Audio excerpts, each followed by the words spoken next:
अम्मी जान कहती थी कोई धंधा छोटा नहीं होता और धंधे से बड़ा कोई धर्म नहीं होता।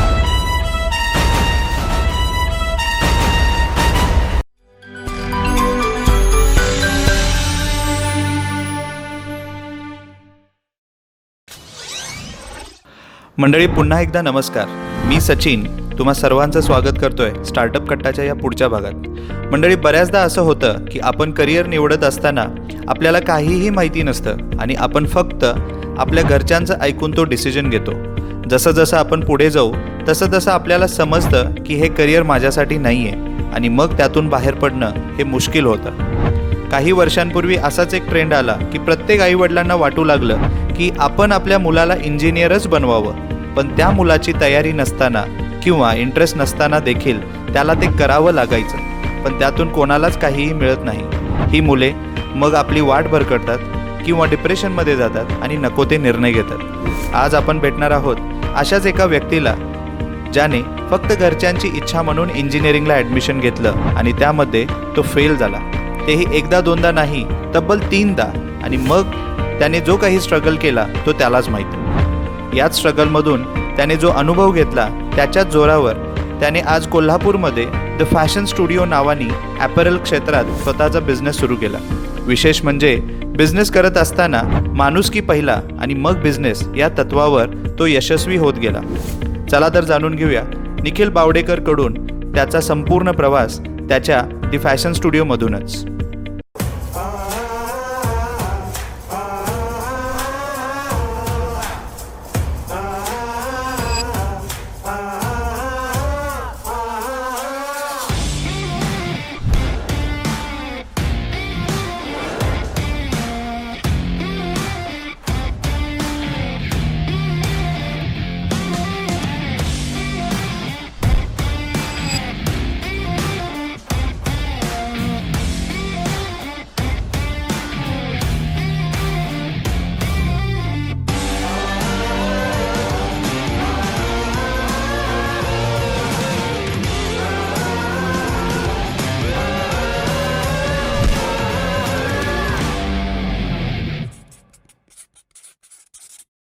तर मंडळी, आजचा हा एपिसोड सुरू करण्यापूर्वी मला एक छोटा किस्सा तुमच्याशी शेअर करायचा आहे. एक छोटासा किस्सा जो अगदी मी माझ्या स्कूलिंगमध्ये असतानाचा तो किस्सा आहे. त्याला जवळजवळ 17-18 वर्ष झाली.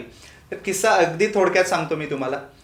इंग्लिशचे ट्युशन्स, इंग्लिशचे क्लासेस होते आणि तिथे आमचे जे इंग्लिशचे सर होते तर अगदी म्हणजे मनापासून शिकवायचे आणि त्या पद्धतीनं जेवढे काही स्टुडंट्स असायचे सर्वांनाच यांचा जो काही क्लास आहे या क्लासमध्येच यायचं होतं.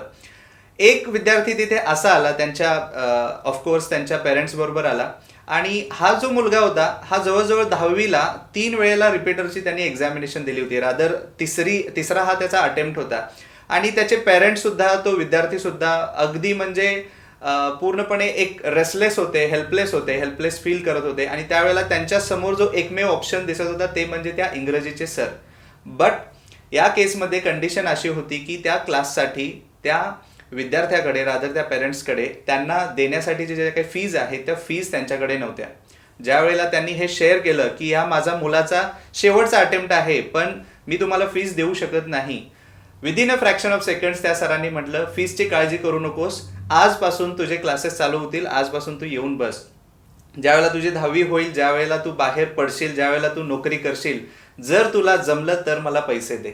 हा झाला पहिला किस्सा. दुसरा किस्सा असाच आहे ज्याच्यामध्ये अगदी हे आपण बघू शकतोय की एखाद्या स्टोअरमध्ये एक व्यक्ती गेली होती आणि त्या व्यक्तीकडे, म्हणजे मुंबईहून आलेली ती व्यक्ती कोल्हापूरमध्ये एका कार्यक्रमासाठी ती व्यक्ती जात होती आणि कार्यक्रमाला जाण्याआधी एका स्टोअरमध्ये तो गेला आणि त्याला चांगले काही कपडे, ॲपरल्स त्याला घ्यायचे होते.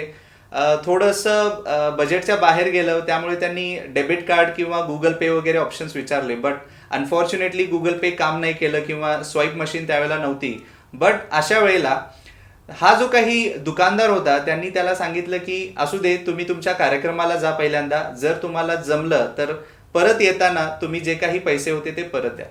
हे किस्से मी आज तुम्हाला का सांगतोय, कारण ह्या दोन्ही किस्स्यामध्ये बिझनेस आहे आणि बिझनेसमध्ये जो पॉईंट मला तुम्हाला सांगायचा आहे तो म्हणजे ह्युमॅनिटी.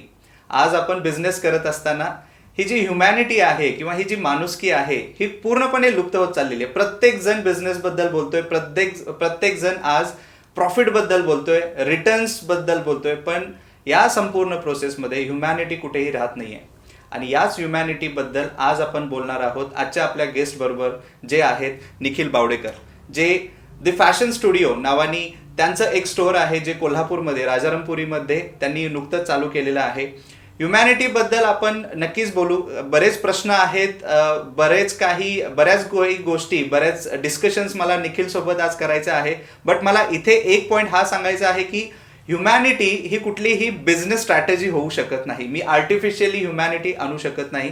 ही पूर्णपणे इनहरंट असते. त्याच्यामुळे ह्युमॅनिटी ज्यावेळेला आपण बघतोय त्यावेळेला आपल्याला त्याला बिझनेस स्ट्रॅटेजी म्हणून नाही बघायचे, तर ती एक व्हॅल्यू म्हणून बघायची.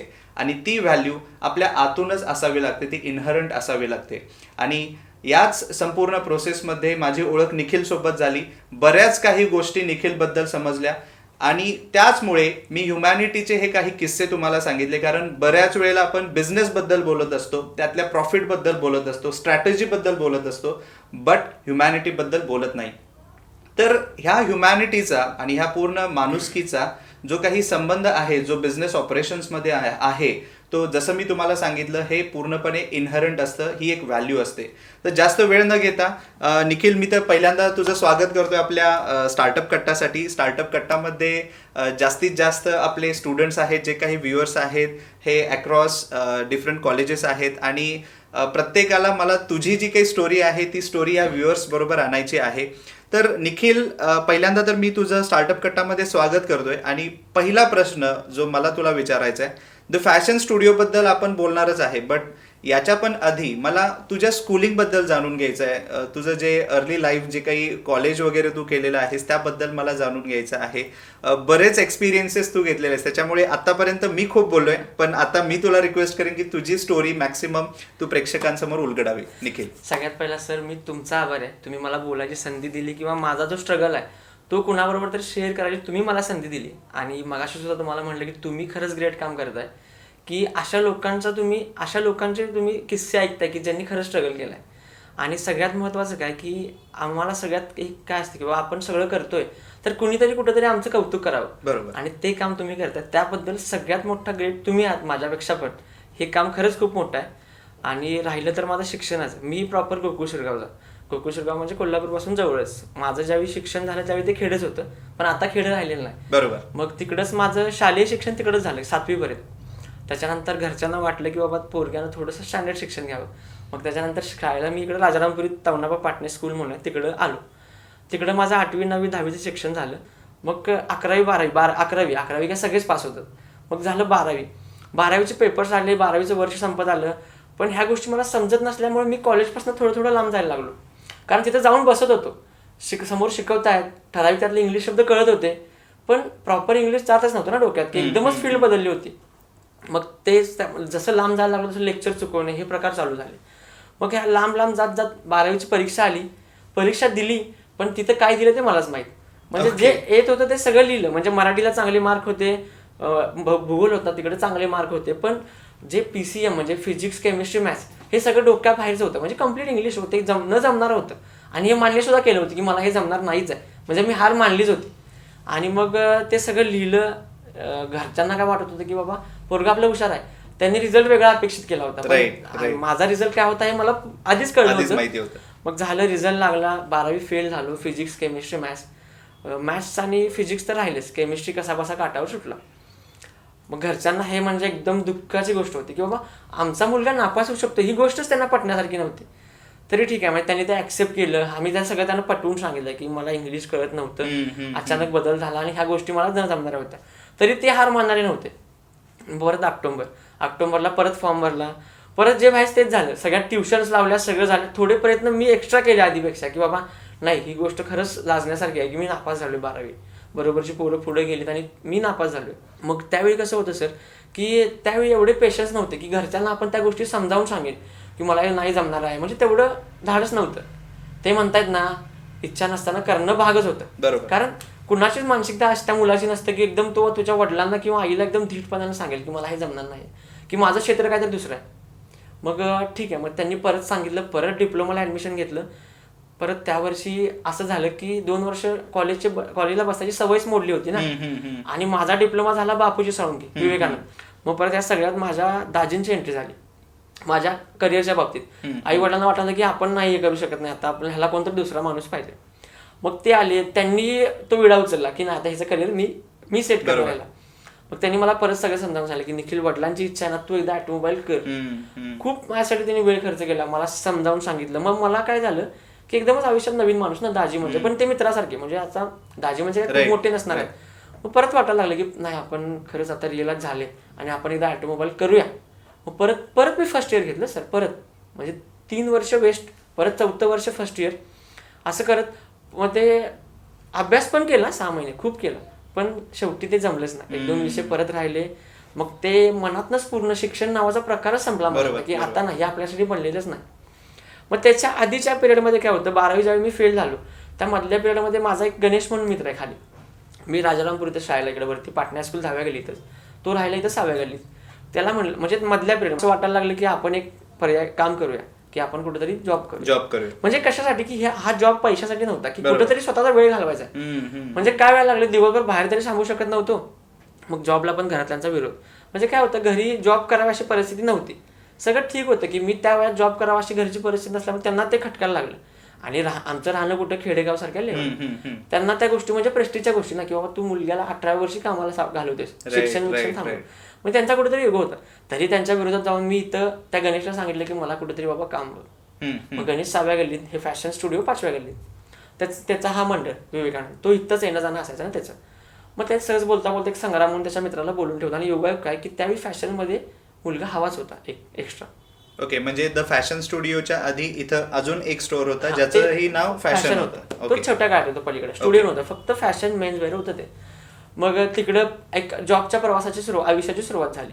मग ते मला पूर्ण असे फ्लेक्झिबल होते की अधूनमधून बाहेर सोडायचे सगळं. मग इथं कामाची सुरुवात झाली. मग कामाची सुरुवात झाल्यानंतर मला काय आलं की बहुतेक मी कामासाठीच बनलेलो होतं असं मला वाटलं. नंतर एकदम म्हणजे त्या मालकांबरोबर असं रिलेशन झालं की मग त्यांची कामं मनापासून करायला लागलो. म्हणजे जे कॉलेजमध्ये मन लागत नव्हतं माझं, ते इथं लागायला लागलं. ओके. एकदम लहान सहान गोष्टी त्यांचा आनंद बघायचो मी, मालकांचा आनंद बघायचो लहान सहान गोष्टीत की बाबा हे असं व्यवस्थित ठेवा, त्यांना बरं वाटेल. आणि ह्या गोष्टी जशा मी करत गेलो तसं त्यांच्या मनात एक माझं स्थान तयार झालं.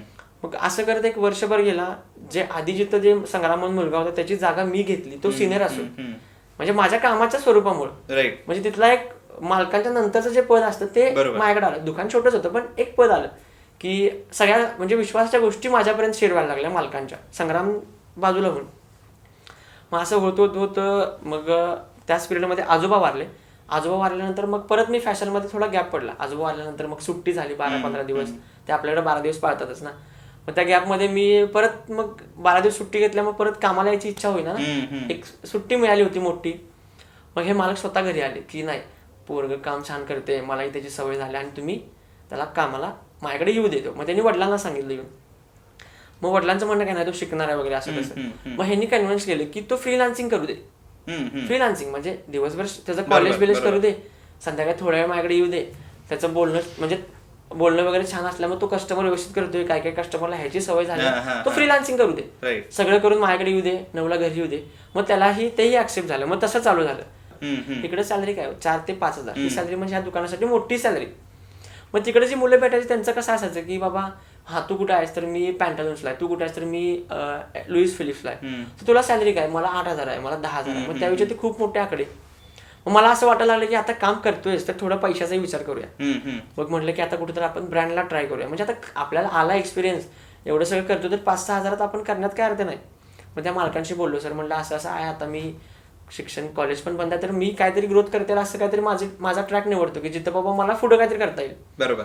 मग एक हर्ष म्हणून मित्र होता, त्याला बोललो की बाबा तू मला आता कुठेतरी जॉब चांगल्या ठिकाणी बघ. तर त्यावेळी सोच म्हणून एक लेडीज ब्रँड नवीन लॉन्च झाला होता कोल्हापुरात. ओके. लेडीजला कधी काम केलं नव्हतं पण ब्रँडला काम करायची इच्छा होती. कारण ब्रँडचं आयुष्य कसं होतं तर ड्रेस कोड ह्या गोष्टी इथं नव्हत्या ना. इथे काय आम्ही आमच्यासारखं यायचो आहे तसंच. मग ती लाईफ आम्हाला नाही बाबा खरंच छान आहे काहीतरी, की छान हेअरकट आहे, शेविंग करायला लागतं प्रॉपर, ते ड्रेस कोड आहे, खाली एक आयडेंटिटी इथं असं ते असं म्हणजे छान वाटायला लागलं ते. मग ठीक आहे, थोडंसं प्रोफेशनॅलिझम आला त्याच्यामध्ये. मग सोचला झालं, मग तिथं बोलवलं इंटरव्ह्यू आयुष्यात कधी दिलाच नव्हता. तिकडे काय असंच भेटलो, काम चालू केलं. इंटरव्ह्यू म्हणजे भीती वाटायला लागली, काय असणार आहे नेमकं हे. ठीक आहे, मग ते हर्षनं सांगितलं काय नसते म्हणले, ते मॅनेजर आपले चांगले ओळखीचे आहेत, मी सांगून ठेवले त्यांना, फक्त एक प्रोसेस म्हणून आपल्याला ते द्यायचं. मग तिकडे काय मी ते रिझ्यूम तर कधी आयुष्यात केलाच नव्हता. रिझ्यूम काय असतं हे त्याच वेळी आलं, ते हर्षलला सांगितलं किंवा रिझ्यूम म्हणजे काय असते, तर तेव्हा तुझं शिक्षण असते. ह्या आता म्हणलं मी शिक्षण काय टाकू बाबा, तर जे आहे ते बरोबर. मग ते सगळं टाकलं, ते रिझ्यूम दिला, इंटरव्ह्यू झाला, सगळं झालं. मग ते म्हणले यायला चालू कर. मग लेडीजचा एक्सपिरियन्सच नाही ना, साधं फोल्डिंग पण येत नव्हतं. मग त्या हर्षलनेच ठरवलं की बाबा तुला माझं मी तयार करतो जे काय असेल ते. पहिले 2-3 दिवस 4-8 दिवस जे गेले तयार होण्यात गेले, पण तयार झालो मी प्रॉपर. आपल्याकडे काय सेल्समनचं जे स्किल असतं ते होतंच, फक्त लेडीजचं नव्हतं. थोडं अवकट वाटायचं की लेडीज बरोबर सेल्समन कसं प्रेझेंट होणार, पण ते शिकत गेलो हळूहळू. मग ते शिकल्यानंतर तिथं काय आलं, तिथं एक अमोल गवी म्हणून मॅनेजर आले, त्यांना माझ्यातलं स्किल कळालं असेल थोडंफार. त्यांनी मग मला तिकडे कॅशरिंगचा चान्स दिला. कॅशरिंग बरोबर थोडे दिवस मॅनेजरचं काम केलं तिकडं सोचला. मग नंतर काय झालं की दाजींचा रोल आयुष्यात चालूच होता की काय चाललंय काय नाही हे सगळ्या. मग दाजी काय म्हणायला लागले की निखिल हे तू सोचचं जे काम करतोयस हे बाबा खूप मोठ्या लेवलला तू ह्या गोष्टी खूप मोठ्या लेवलच्या गोष्टी आहेत की इथला एक्सपिरियन्स घेऊन आपण आपल्या आयुष्यात काय ह्या गोष्टी करू शकणार नाही. म्हणजे एवढी मोठी इन्व्हेस्टमेंट, म्हणजे घरचे काय असे एवढे मोठे नव्हते, मग मिडल क्लास, खूप कमी पण नाही खूप जास्त पण नाही, असं होतं ना की बाबा हे सोच वगैरे ह्या ज्या गोष्टी आहेत त्या काय असं नाही किंवा तू इथं एक्सपिरियन्स घेतला ना आपण आपलं सोच कुठे जरा टाकून आपण स्वतःच काहीतरी करणार आहे. ओके, मग तुझा वेळ तू का घालवायला लागलायस, जर हे आपल्याला करणारच नसतं तर कशासाठी. म्हणजे ठीक आहे तुला बाबा त्यामुळे जनरल नॉलेज आले, थोडंफार बोलण्याचे स्किल आले तुझ्याकडं, एक्सेल वगैरे शिकलास, बिलिंग शिकलास, आपण दुसरा काहीतरी मार्ग बघूया जिथं तुझा स्वतःचा सेटअप तुला त्यातला एक्सपिरियन्स वापरता येईल. मग त्यावेळेला ज्यावेळेला तू सोचमध्ये काम करत होतास त्यावेळेला तुझ्या मनामध्ये कधी विचार आला नाही का, म्हणजे अगदी ज्यावेळेला तू फॅशनमध्ये काम करत होतास किंवा ज्यावेळेला सोचमध्ये काम करत होतास, ज्यावेळेला तू एक सेल्समन म्हणून काम करत होतास, तर सेल्समन म्हणून काम करत असताना तुझ्या डोक्यामध्ये कधीही बिझनेस बद्दल ती इच्छा आलेली होती का, की असंच एक शोरूम मी सुद्धा चालू करू शकतोय? तशी इच्छा नव्हती. म्हणजे काय त्यावेळी तेवढी मॅच्युरिटी नव्हती किंवा असा कोण माणूसही आयुष्यात नव्हता की बिझनेस असा असतोय किंवा बिझनेस करू. आता ऍक्च्युली सांगायचं म्हटलं तर आपल्या मराठी माणसाच्यात बिझनेस ही गोष्ट मग असे म्हटलं सगळ्यात लास्ट ऑप्शन. बरोबर. म्हणजे ते कुणी डोक्यात पहिल्यापासून घातलं नव्हतं. पहिल्यापासून सांगणारी माणसं काय बाबा तू कॉलेज कर, कुठेतरी चांगला इंजिनियर हो, हे हो ते हो, असंच कुठेतरी चांगला जॉब मिळव, हे कर की एखादं चांगलं मोठं पॅकेज मिळू दे, ह्याच गोष्टी कानावर पडत आलेल्या. त्यामुळे ऍक्च्युली त्या गोष्टी कधीच डोक्यात नव्हत्या की पुढे जाऊन आयुष्यात बिझनेस करायचा. म्हणजे असं कधी त्या क्षेत्राशी म्हणजे जवळपास पण गेलो नव्हतो. फक्त काय होतं की आमच्या डोक्यात काय की बाबा हा सेल्समन होतो, कॅशियर झालो, मॅनेजर झालो, आता कुठेतरी झोनल मॅनेजर होऊया ह्या फील्डमध्ये, हेच असा ट्रॅक डोक्यात होता की ह्यातच फक्त आपल्याला सॅलरी वाढवत जायचंय. बरोबर. मग दाजी तसं म्हटलं ठीक आहे म्हटलं दाजी मग काय तुमच्या डोक्यात काय कल्पना आहे. तर दाजींचे एक मित्र होते नागेश म्हणून, टेंबलाईवाडीमध्ये राहायचे.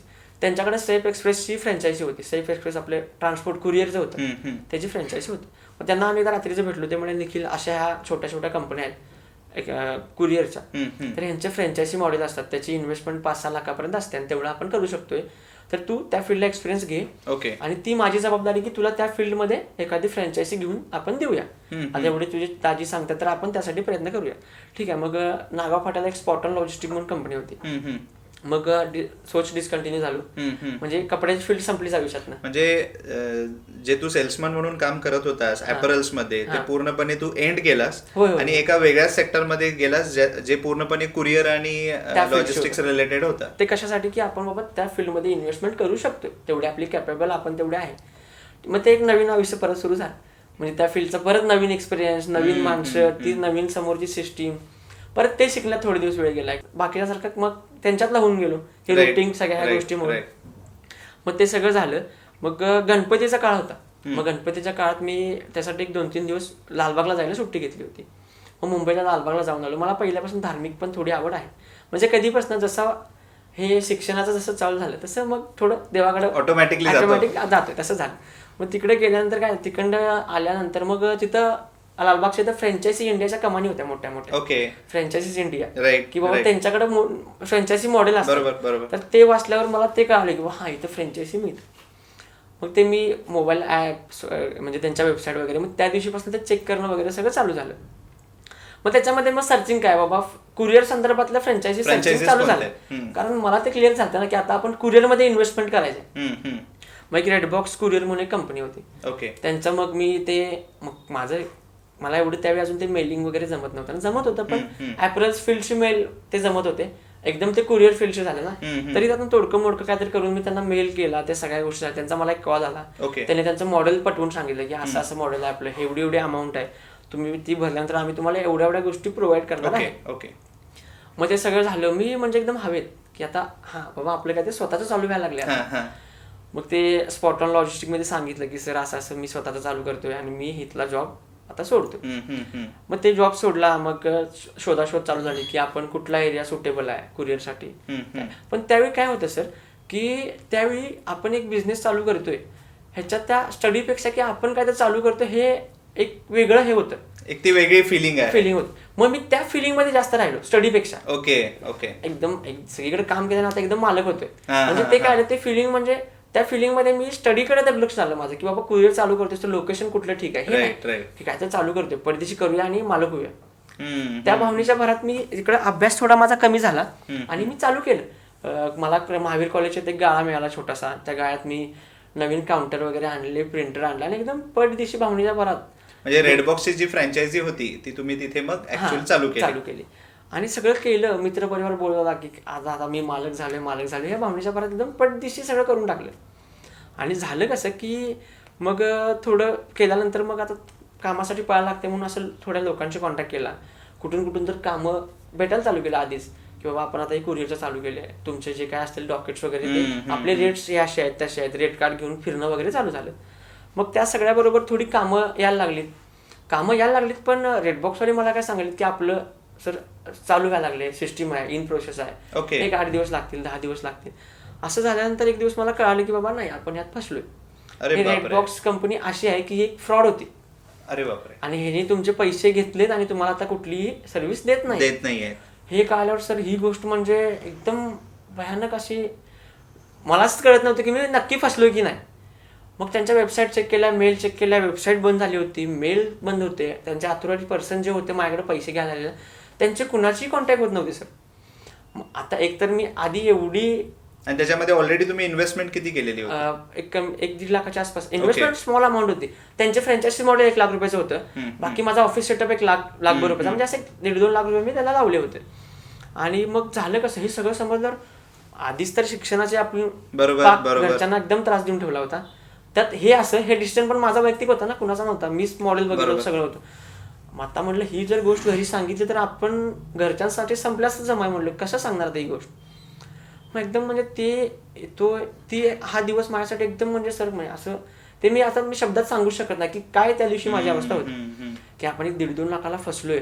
आणि 1.5-2 लाख अमाऊंट म्हणजे माझ्यासाठी काय होती ते मला त्याच्या आधी 8-10 जॉब करणारा माणूस मी आणि एकदम 1.5-2 लाखाची अमाऊंट म्हणजे माझ्यासाठी एकदम प्रचंड मोठी अमाऊंट होती की मी ती गेस करू शकत नाही. ठीक आहे. मग त्या दिवशी एक आयुष्याला कलाटणी मिळाली म्हणलं तरी चालेल की एकदम तो युटर्न होता माझ्यासाठी. मग झालं कसं की नाही बाबा आता एवढे दिवस आपण सगळं जे केलंय आता बदलायचं. आपण फसलोय ना तर आता बदलायचं. स्वतः फसलोय तर ह्यातनं स्वतःच बाहेर पडायचं. अशी एक मी जिद्दच केली की नाही ही गोष्ट घरच्यांपर्यंत पोहोचवायची नाही. कुठल्याही माणसाला सांगायचं नाही की रेडबॉक्स कुरिअर एक फेक कंपनी होती, फ्रॉड कंपनी होती. काहीतरी डोकं लावायचं स्वतःच्या. आता एवढे दिवस केले ना तर परत ह्यातनं मागे यायचं नाही. मग मला एक ऑप्शन काय सुचला की आपण थर्ड पार्टी कामं करू शकतोय. कंपनी खोटी आहे ते फक्त आपल्यालाच माहिती आहे ना, बाकी थोडी सगळ्यांना माहिती आहे. मग शाहूपुरीत एक तिरुपती कुरिअर म्हणून आहे, त्यांच्याबरोबर टायअप करायचं ठरलं. त्यांच्यावर मी टायअप केला एक किरकोळ अमाऊंटच्या गॅपमध्ये. आणि मग माझी कामं मी त्यांना द्यायला लागलो. मी बुकिंग घेणार रेडबॉक्स कुरिअरच्या नावानं, तुम्ही माझे कस्टमर आहे, तुमचं बुकिंग रेडबॉक्सच्या नावानंच व्हायचं. रिसिप्ट तुम्हाला मी रेडबॉक्स द्यायचं, पण ते बुकिंग संध्याकाळी येऊन मी तिरुपती कुरिअर.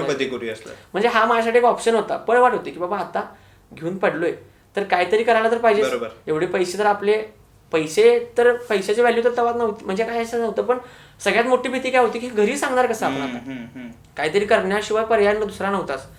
मग ते तिरुपती कुरिअरवर टाईप केला, त्यांच्याबरोबर 1-2 महिने काम केलं. पण प्रॉब्लेम काय व्हायला लागलं की तुमचं एक पार्सल आहे, तुम्ही रेडबॉक्सच्या नावानं बुकिंग केलंय, तुम्ही रेडबॉक्सच्या साईडला सर्च करणार की बाबा आपलं पार्सल कुठेपर्यंत पोहोचलं, ट्रॅकिंग त्याच वेबसाईटला करणार. ट्रॅक केलं तर मग ते येत नव्हतं ट्रॅकिंगला. मग मला फोन येणार. मग मी कस्टमरला उत्तर असे देणार की सर आपल्या जरा सर्व्हर डाऊन आहे, मला 5 मिनिटं द्या मी तुम्हाला सांगतो. मग मी तिरुपती कुरिअरवाला फोन करणार, त्याच्याकडनं ते ट्रॅकिंग घेणार, कुठेपर्यंत पोहोचले काय पोहोचले. मग तो कामात असेल तर तो त्याचा वेळ घेणार. कस्टमर मला फोन करते. मग ह्या गोष्टी मला जरा असं डोक्याला हेडेक व्हायला लागला. आणि हेडेक म्हणण्यापेक्षा काय की मी प्रॉपर सर्व्हिस देऊ शकत नसतो तर नाव स्टार्ट. म्हणजे थोडक्यात रेडबॉक्समध्ये जे काही एक्सपिरियन्सेस होते, म्हणजे ज्यावेळेला मी रेडबॉक्सची फ्रँचायझी घेतलेली आणि ॲज अ बिझनेस मी त्याच्याकडे बघतोय, एवढे काही चांगले अनुभव तुमच्याकडे नव्हते. त्याबद्दल अजून काही सांगू शकाल? हां, मग तेच जसं रेडबॉक्सची जी फसवणूक झालेली मला कळालं, पण मला आता मी ओळखलं होतं की आता हार मांडली की संपलं. घरच्यांना तर आपण फेस करू शकत नाही, ऑलरेडी आपण त्यांना खूप वेळा फेस केले ह्या गोष्टीसाठी. पण ठीक आहे, त्यातनं मी सोर्स शोधायला चालू केले. बाबा हा रेडबॉक्स बंद झाला हे न सांगता कोणालाही. आणि सगळ्यात मेन वीक पॉईंट काय असतो सर, एक वेळ आईवडिलांना आपण फेस करू शकतोय, पण ह्या गोष्टी आपलं जे आसपासचे शेजारी, आपले नातेवाईक ह्यांना आपण फेस करू शकत नाही. सगळ्यात मोठा वीक पॉईंट तो असतो, कारण त्यांचंच जास्त लक्ष असते की आपलं चाललंय काय. माझ्या मनात सगळ्यात मोठी भीती तीच होती की एक वेळ मी माझ्या आईवडील तेवढे हे होते की मी त्यांना बसून सांगू शकलो असतो असं झालंय. पण सगळ्यात मोठी भीती ती होती की त्या लोकांना मी कसं फेस करणार आहे. मग ठरलं की आता ह्याच्यामध्येच आपण काहीतरी सोर्स क्रिएट करायचे रेडबॉक्समध्येच. बघ ती गोष्ट मी एक माझ्या 2 जवळच्या मित्रांना फक्त शेअर केली की हे असं असं झालंय बाबा आणि आपल्याला ती कंपनी फेक आहे. ठीक आहे, मग मी काय केलं, त्याच्यात शॉपॅक वगैरे करून घेतलं. रेडबॉक्सच आहे माझ्याकडे, काय माझे त्यांचं जे फ्रँचायझी मॉडेलचे अग्रीमेंट वगैरे सगळे होते. फेक आहे थोडीच कुणाला माहीत नव्हतं आणि माझ्याकडे त्यावेळी सोर्स पण नव्हतं. मग शॉपॅक वगैरे सगळं करून घेतलं आणि मग मला एकाने कन्सेप्ट सांगितली की बाबा अशी जर तुझ्याकडे एखाद्या कुरिअरची फ्रँचायझी असेल तर ॲमेझॉन वगैरे काय करते की त्यांचे एरिया वाईज जे असते स्टोअर देते तुला, स्टोअर की त्या एरियाचे पार्सल तुझ्याकडे येतील आणि ते पार्सल तू पुढं. आता कुरिअर म्हणजे काय होतं, कुरिअर म्हणजे हेच होतं, फक्त त्याकडे ॲमेझॉन वगैरे येणार नव्हतं, हाच विषय होता फक्त. ठीक आहे म्हटलं. मग त्या संदर्भात मी सगळा स्टडी केला, कुठं ॲमेझॉनचं ऑफिस वगैरे कुठं आहे. जाऊन तिथे रणजित बरोडे म्हणून मला एक सर भेटले, ते खूप कोऑपरेटिव्ह होते. त्यांनी ते सगळं बघून त्यांनी पटदिशी मला ॲमेझॉनचं एक स्टोअर देऊन टाकलं. ओके. मग स्टोअर मिळालं काय झालं की ह्याच्या आधी फक्त ऑफिसमध्ये जाऊन दिवसभर बसायचो आणि संध्याकाळी बंद करून यायचो. कारण त्याच्याऐवजी फक्त काय व्हायला लागलं की दारात बाबा एक ॲमेझॉनची गाडी यायला लागली, पार्सल टाकून जायला लागली. म्हणजे जे काय असते कुठलाही धंदा म्हणजे आजूबाजूच्यांचं तर खूप लक्ष असतं. बरोबर. त्यांना कळत नव्हतं की काय करतोय हा मुलगा, रोज येतोय, उघडतोय, बसतोय, सकाळी बाबा फरशी हाच पुसतोय, सगळं तोच करतोय आणि जातोय बंद करून. त्यांनाही प्रश्न पडत होता, कोणी वॉकिंगही नाही, काहीच नाही, करतोय का. तर त्या दिवशी सकाळी ते ॲमेझॉनची गाडी आला, मलाही 2 मिनिटं बरं वाटलं की बाबा काहीतरी झालं इकडे.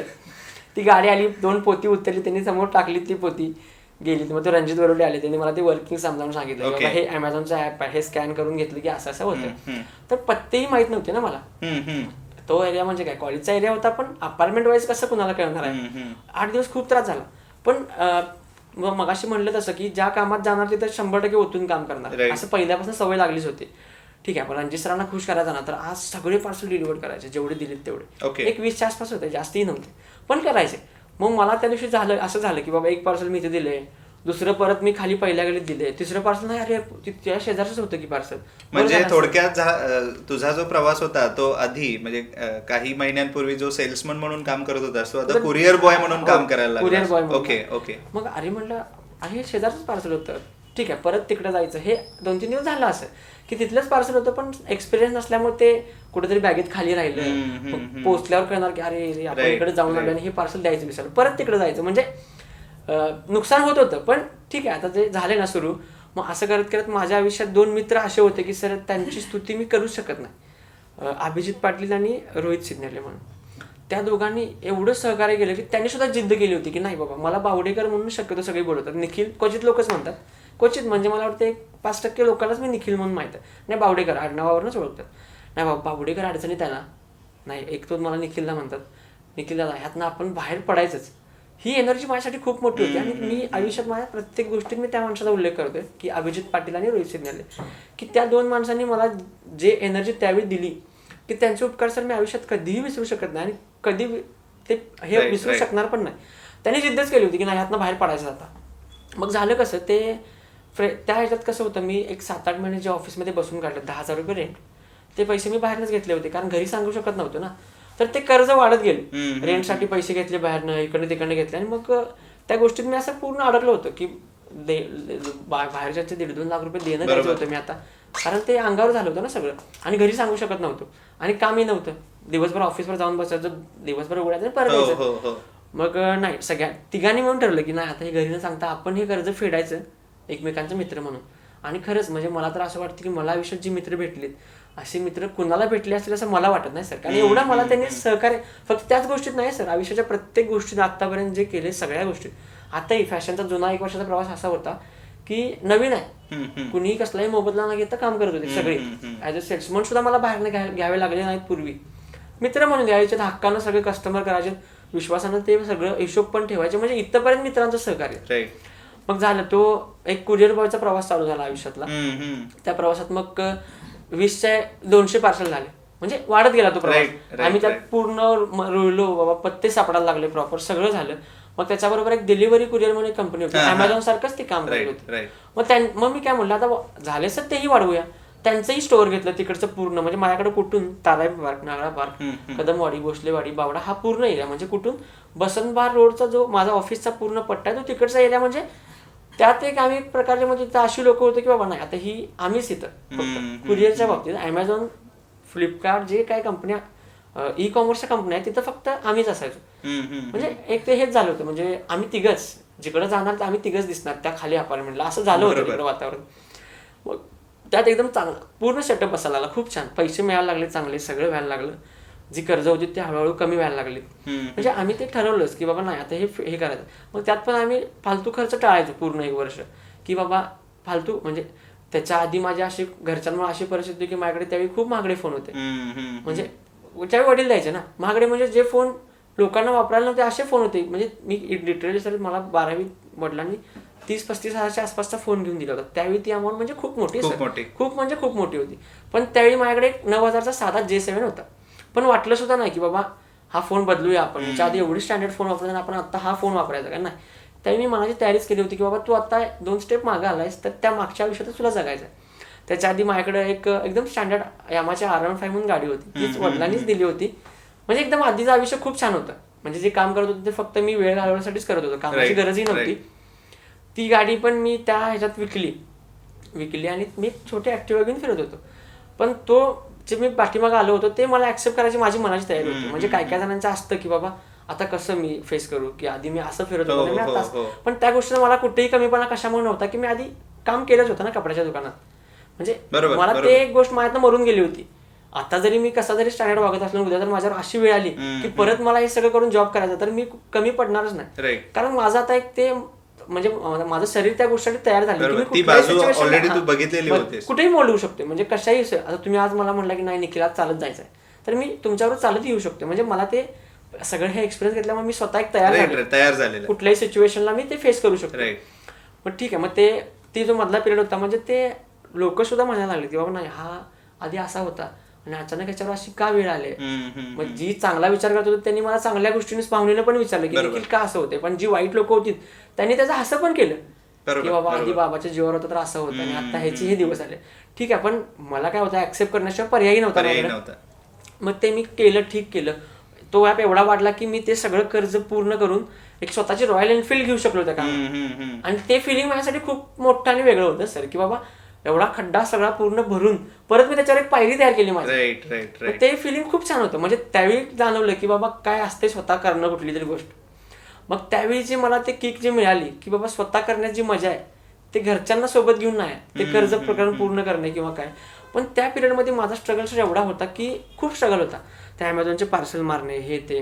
त्याच्याबरोबर सर आम्ही अनेक कन्सेप्ट केली की माझं काय होतं, रेडबॉक्स बरोबर माझ्यासारखा अनेक माणूस फसला होता इचलकरंजीचा, आझर दफेदार म्हणून. तो मला भेटायला आला इकडे की मी सुद्धा फसलोय, आपण सगळे मिळून काय करूया काय. मी म्हटलं बाबा बघ त्या लोकांनी एवढं प्री प्लॅनिंग फसवले म्हणजे नक्कीच त्यांना आपण परत आता जे आपण जे फसलोय परत कुठेतरी कोणाला वकिलाला पैसे देऊन अजून परत खड्ड्यात जायला नको. झाले ना आयुष्याला धडा मिळाला, सोडून देऊया ते विषय. मग त्याच्याकडे एक कन्सेप्ट होते की भाजीपाल्याचं आपण ऑनलाईन करूया, सब्जी मंडी, ऍज अ सब्जी मंडी. मग त्या कन्सेप्टवर आम्ही काम चालू केलं. सब्जी मंडी म्हणजे अमेझॉनच्या पार्सल बरोबर. दोन्ही कन्सेप्ट सेमच होत्या. लोकांच्या दारात अमेझॉनचं पार्सल घेऊन जाते तेच तू भाजी घेऊन जायची. मग स्वतःचं सॉफ्टवेअर झालं, वेबसाईट झाली, सगळं झालं. पण झाला असा प्रॉब्लेम की त्यासाठी एक मोठं मार्केटिंग हवं होतं, ब्रँडिंग. की ऑनलाईन कुठली तरी आता स्विगी, झोमॅटो, ग्रोफर्स वगैरे आपण बघतोय त्या लेवल कंपनीच्या लेवलला काम करायचं म्हणजे तसे पैसे पण हवेत ना आपल्याला ब्रँडिंगसाठी. तर आमच्याकडे त्यावेळी ते नव्हते. मग त्या ब्रँडिंगमुळे ती गोष्टी मागं पडली. म्हणजे आम्ही ज्या लेवलला ब्रँडिंग करत होतो की बाबा अमेझॉनचं पार्सल द्यायला आम्ही गेल्यावर सांगणार की हां आम्ही एक सब्जी मंडी म्हणून कन्सेप्ट चालू केले सर आणि त्याच्या थ्रू आम्ही तुम्हाला भाज्या वगैरे घरपोच देणार आहे. पण ते सफिशियंट नव्हतं ना त्यासाठी त्यावेळी. बट ठीक आहे, ते झाल्यानंतर थोडा अभ्यासही कमी होता त्या गोष्टीचा. म्हणजे ह्या गोष्टीमुळे ती गोष्टी मागं पडायला लागली. पण त्यातनं फक्त एक चांगलं काय झालं की त्यावेळी मार्केटला स्विगी, झोमॅटो नावाचा प्रकार नव्हताच. हॉटेलवाल्यांना काय करायला लागायचं की स्पेशली डिलिव्हरी बॉयसाठी कोणतरी मुलगा ठेवायला लागायचा. आणि तो मुलगा कसं की बाबा एक दिवसातनं की अशा डिलिव्हरी घ्या किंवा 5-5 मिनिटाला पडतील. हम्म. तो ते कॅरी करणं पण त्यांना कठीण जात होतं, की म्हणजे तो बसून राहायचा नाही, कुठेतरी गेला आणि तेवढ्यात ऑर्डर पडली तर ते वेळेत व्हायचं नाही. अशा गोष्टी हॉटेल मालकांना त्यावेळी त्या होत्या. मग आम्हाला कन्सेप्ट काय सुचली की बाबा आपण आता कसंही आपण लोकांच्या दाराला जातोयच पार्सल अमेझॉनचं घेऊन, राईट. एक 2-3 हॉटेल बरोबर टाईप करू, त्यांच्या हॉटेलचे पार्सल ह्याच्या बरोबर देऊ आणि म्हणजे आपल्या अमेझॉन फ्लिपकार्टच्या कुरिअर सोबत आपण त्यांना सब्जी मंडई म्हणजे भाजी पण देऊ शकतोय, प्लस ज्यांना हॉटेलसाठी जे काही फूड आयटम्स आहेत ते सुद्धा देऊ शकतोय. ओके. मग तसं ठरलं. मग हॉटेलच्या मालकांना वगैरे भेटणं झालं, 1-2-3 हॉटेल रेडी पण झाले त्या कन्सेप्टसाठी. त्यांचं कामही करायला लागलो आम्ही 8%, 10% अशा छोट्या अमाऊंटवर. पण असं होतं की आम्ही ज्या एरियात काम करायचो तो एरियातला कोल्हापुरातला सगळ्यात स्टँडर्ड एरिया, तारापाट नाळापाट, तिकडच्या हॉटेलचे मेनू पण त्या लेवलचे होते. बरोबर. म्हणजे लंच डिनर जरी केला, आता एक येलो चिली म्हणून हॉटेल होतं, म्हणजे त्याचे मगदूम म्हणून ओनर आहेत ते, लंच डिनरचं बिल एक 2-3 हजार होईल असं ते हॉटेल होतंच त्या लेवलचं. 2-3 हजारचे 10% म्हणजे 300 रुपये झाले. 300 रुपयाचं एक दिवसातनं 5 ऑर्डर केल्या तरी बरोबर 1,000-1,500 सुटले. म्हणजे काय एकदम बिग अमाऊंट आहे आमच्यासाठी. म्हणजे कर्जातनं कुठेतरी आता बाबा आम्ही वरती चालू आहे असं ती गोष्ट होती. मग ते सगळं करत करत एकदम मस्त चाललेलं आयुष्य, म्हणजे एकदम छान, की असं वाटत होतं की आता सगळ्यांना व्यवस्थित बाहेर पडलोय. बाकीचे फॅमिली प्रॉब्लेम्स वगैरे चालूच होते, पण हे किंवा पैशाचा एक पार्ट आहे तो तरी आपल्या आयुष्यात आता संपलाय. मग ते हॉटेलचे पार्सल येताना व्हायचं काय की सकाळी आम्ही 8ला इकडे पोचायचो अमेझॉनच्या कामासाठी, इकडं 8 ते दिवसभर ते पार्सल मारायचे. अमेझॉनचं क्लोजिंग फोनवर राहायचं, पण डिलिव्हरीच्या क्लोजिंगला त्यांच्या ऑफिसला जायला लागायचं. क्लोजिंग म्हणजे काय असते की बाबा तू एक 30 पार्सल घेऊन गेला होतास, त्यातले तू 20 डिलिव्हर केल्यास, 10 झालेली नाही, त्याचे reasons door close, customer not available, आणि 20ची जी अमाऊंट आहे तू त्याला ती देऊन ते क्लोजिंग प्रोसेस. बरोबर. मग क्लोजिंग प्रोसेस वगैरे आमचं एक 8ला आवरायचं. मग 8 नंतर काय व्हायचं, 11पर्यंत आम्हाला बसायला लागायचं ना ऑफिसच्या इथे हॉटेलच्या ऑर्डर्ससाठी. आणि ऑर्डर्स पण अशा होत्या की त्यावेळी स्विगी झोमॅटो नसल्यामुळे लोकांना ही कन्सेप्ट पण माहित नव्हती की बाबा हॉटेल डोअर डिलिव्हरी सुद्धा देऊ शकते. त्यामुळे त्या ऑर्डर अशा काय बल्कमध्ये नसायच्या. कधी कधी काय व्हायचं, आम्ही 8ला बसलो तर 10पर्यंत ऑर्डरही पडायची ना, 2 तास उगाच बसायचे दारात. मग ते लुडो खेळ, कुठे काय गेम खेळ, फोनवर टाइमपास. आणि मग आम्ही काय म्हणायचो की आता नाही पडली ना 10पर्यंत, चला निघूया. आणि निघायचं आणि धाडसानं फोन बंद करून टाकायचो 10 वाजता. कारण समजा घरी आता हे अंतर तर आहेच खूप, गोकुळ महावीर कॉलेज, घरी पोहोचल्यावर ऑर्डर पडली तर परत पोहोचणार कसं आपण तिकडे एवढं डिस्टन्स घेऊन, ती गोष्ट परवडायला पण पाहिजे. आणि कंटाळा नावाचा एक प्रकार आहे, मग आम्ही फोन बंद करणार. आणि बॅडलक काय व्हायचं की ज्या दिवशी 8 ते 10 ऑर्डर पडलेली नाही, 10ला ज्यावेळी फोन बंद करतोय, दुसऱ्या दिवशी हॉटेलचा मालक म्हणायचा काल तुला फोन करत होतो कंटिन्युअसली, 10 नंतर 10:15 ऑर्डर पडली, तुमचा फोन बंद, हे असं वर्किंग असते की हे असते, ह्या अशा गोष्टी व्हायला लागल्या. मग त्या गोष्टी परत वाढत जायला लागल्या. म्हणजे काय होतं, आमचं ते 8 ते 11 काम करण्याचे पेशन्स नव्हत्या तेवढ्या. म्हणजे 8 ते 11 म्हणजे खूप होते. आणि ती एज अशी होती की त्या एजमध्ये एवढं म्हणजे थोडं जास्तच होतं ते आमच्यासाठी. मग एक दिवस गणपती घरात आले होते आणि गणपती दिवशी त्याच्याकडे एक ऑर्डर पडली होती नॉनव्हेजची. आणि आमच्या घरी गणपतीची एक पूजा असते. म्हणजे बाकीच्या घरी कसं गणपती आणला ठेवला आरती असं नाही, माझ्या घरी प्रतिष्ठापनेची 1.5-2 तासाची पूजा दरवर्षी असते. त्या पूजेला मी बसलेलो आणि ह्या मगदूम म्हणून जे ओनर आहेत येलोचे, त्यांचे खूप फोनवर फोन की बाबा ऑर्डर पडलेत आणि असं, मी ती फोन उचललेच नाहीत ना. मग त्या गोष्टीमुळे मगदुमांचं आणि माझं दुसऱ्या दिवशी थोडं तुम्ही झालं की तू असं काम करणार असलीस तर मला गरज नाही ना, असं जे झालं ते झाल्यावर थोडंफार मलाही ते कुठेतरी लागलं, ठीक आहे नाही करत जाऊ दे. म्हणजे तुम्हाला पण म्हणजे काय होतं, माझा खरंच प्रॉब्लेम होता सर, मी असं नाही की जाणून बुजून तुम्हाला टाळलेलं. मग त्या युगोच्या मध्ये तेही काम बंद झालं. ठीक आहे, मग आम्ही आता बासच करतो, नाही ना होत राहू दे. मग फक्त अमेझॉन हे त्या गोष्टी झाल्या, सगळ्या झाल्या. मग ते फक्त एक आयुष्य ढकलायचं चाललेलं. सकाळी जायचं, पार्सल मारायची, संध्याकाळी यायचं, 4 पैसे मिळायचे, ते कुठेतरी खर्च करायचे, कपडे चप्पल बूट ह्याच्यावर. घरी तर काय आमचे असं नव्हतंच ना की घरी बा पैसे दे, कुठली तर जबाबदारी घ्या, असं काय हे गोष्टी नव्हत्याच. मग दिवस ढकलणं चालू होतं. मग झालं नंतर मग ते अमेझॉनचं काम पण, त्या कामात पण खूप हेडॅक व्हायला लागला. त्यांचं काय, त्यांच्या नियमाटी बदलायला लागल्या की बाबा 8ला काम चालू करा, 9पर्यंत 50% काम संपवा. त्यात मला कार्ड स्वॅप, म्हणजे कंपनीला कार्ड स्वॅप लागायचे, बाबा मला ऑनलाईन पेमेंट जास्त पाहिजेत. मग ह्या गोष्टीसाठी लोक कन्व्हिन्स व्हायचे. त्यावेळी काय असायचं की ऑनलाईन पेमेंट म्हटलं की लोक आमच्याकडे चोरासारखं बघायचे. म्हणजे त्यांचं कार्ड आम्ही स्वॅप मारणार, ते एक मानसिकता असते. मग त्या गोष्टीमुळे आमचं आणि अमेझॉनच्या लोकांबरोबर पण हे व्हायला लागलं. म्हणजे ऍक्च्युली लोकच कार्ड करायला तयार नाही तर आम्ही कुठे करणार, त्यांना आमच्यावर विश्वास नाही. म्हणजे साहजिकच आहे, मी जरी त्या ठिकाणी असतो तरी विश्वास ठेवणार नाहीच आहे ना त्या गोष्टीचा. पण त्या बाबतीत पण त्यांचा आणि आमचं पण तुम्ही व्हायला लागलं. पण ह्या सगळ्या गोष्टींना सर, ह्या सगळी कामं करताना ना आम्ही कुठेतरी, तुम्ही मगाशी जे म्हणला ह्युमॅनिटी, त्या गोष्टी जपत होतो. आणि त्याचं एक ताजं उदाहरण तुम्हाला द्यायचं म्हटलं तर महावीर कॉलेजचे तर एक आजी आजोबा राहायचे. त्यांचं म्हणजे त्यांना मुलगीच असेल कदाचित, म्हणजे एवढं मला डिटेल माहित नाही, पण त्यांची मुलगी त्यांना एक पार्सल पाठवायची, अमेझॉनच्या पार्सल्स त्या पाठवायच्या. मग ते पार्सल काय असायचे बाबा, त्यांचे ते डायपर वगैरे जे गोळ्या औषधं ते असायचे. मग त्यांचं शक्यतो काय व्हायचं की ऑनलाईन पेमेंट कधीतरी क्वचित असायचं आणि त्यांच्या शेजारची वगैरे जी लोक आहेत ना ते त्याचे पैसे पेड करायचे कधी कधी. पण कधी कधी काय म्हणजे लोक म्हणजे काय, त्यांच्या शेजारचे आपले कॉलेजची मुलंच राहायला होती, म्हणजे मोठे होते, वेल एज्युकेटेड होते, ते वगैरे त्यांचे पैसे मला द्यायचे. पण कधी कधी ते नसले तर काय व्हायचं की मला तर हिशोब द्यायला लागणारच ना पुढे. मग मी त्या गोष्टी कशा, मग एकदा त्या मॅडमांनी माझं बोलणं, त्या कुठं तर कशात आउट ऑफ इंडिया होत्या, मला त्यांचं नेमकं हे माहित नाही, पण त्यांनी मला एकदा सांगितलं होतं की निखिल म्हणजे माझं कस्टमर बरोबर बोलणं असायचं की तू पटकन माझा मित्र होऊन जायचा. म्हणजे पार्सलचं काम जरी करत असलो तरी ती मला एक सवय होती, निखिल असं कधी कॉन्टॅक्ट नाही आला तर तू पार्सल देत जा, म्हणजे तू पैशाचं हे काय मी तुला पाठवत राहील. आणि त्यावेळी गुगल पे फोन पे एवढं मार्केटला नव्हतं, बँक ट्रान्सफर शक्यतो बँक ट्रान्सफर चालायचं. ठीक आहे, असं करत करत ना 1 महिन्याचा असा कालावधी होता की त्या एक पूर्ण महिन्यात मी त्या लेडीजला कॉन्टॅक्टच करू शकलो. पण त्यांचे पार्सल 1-1.5 महिन्याच्या त्यांचे पार्सल येत राहायचे, मी ते त्या आजी आजोबांना देत राहायचो.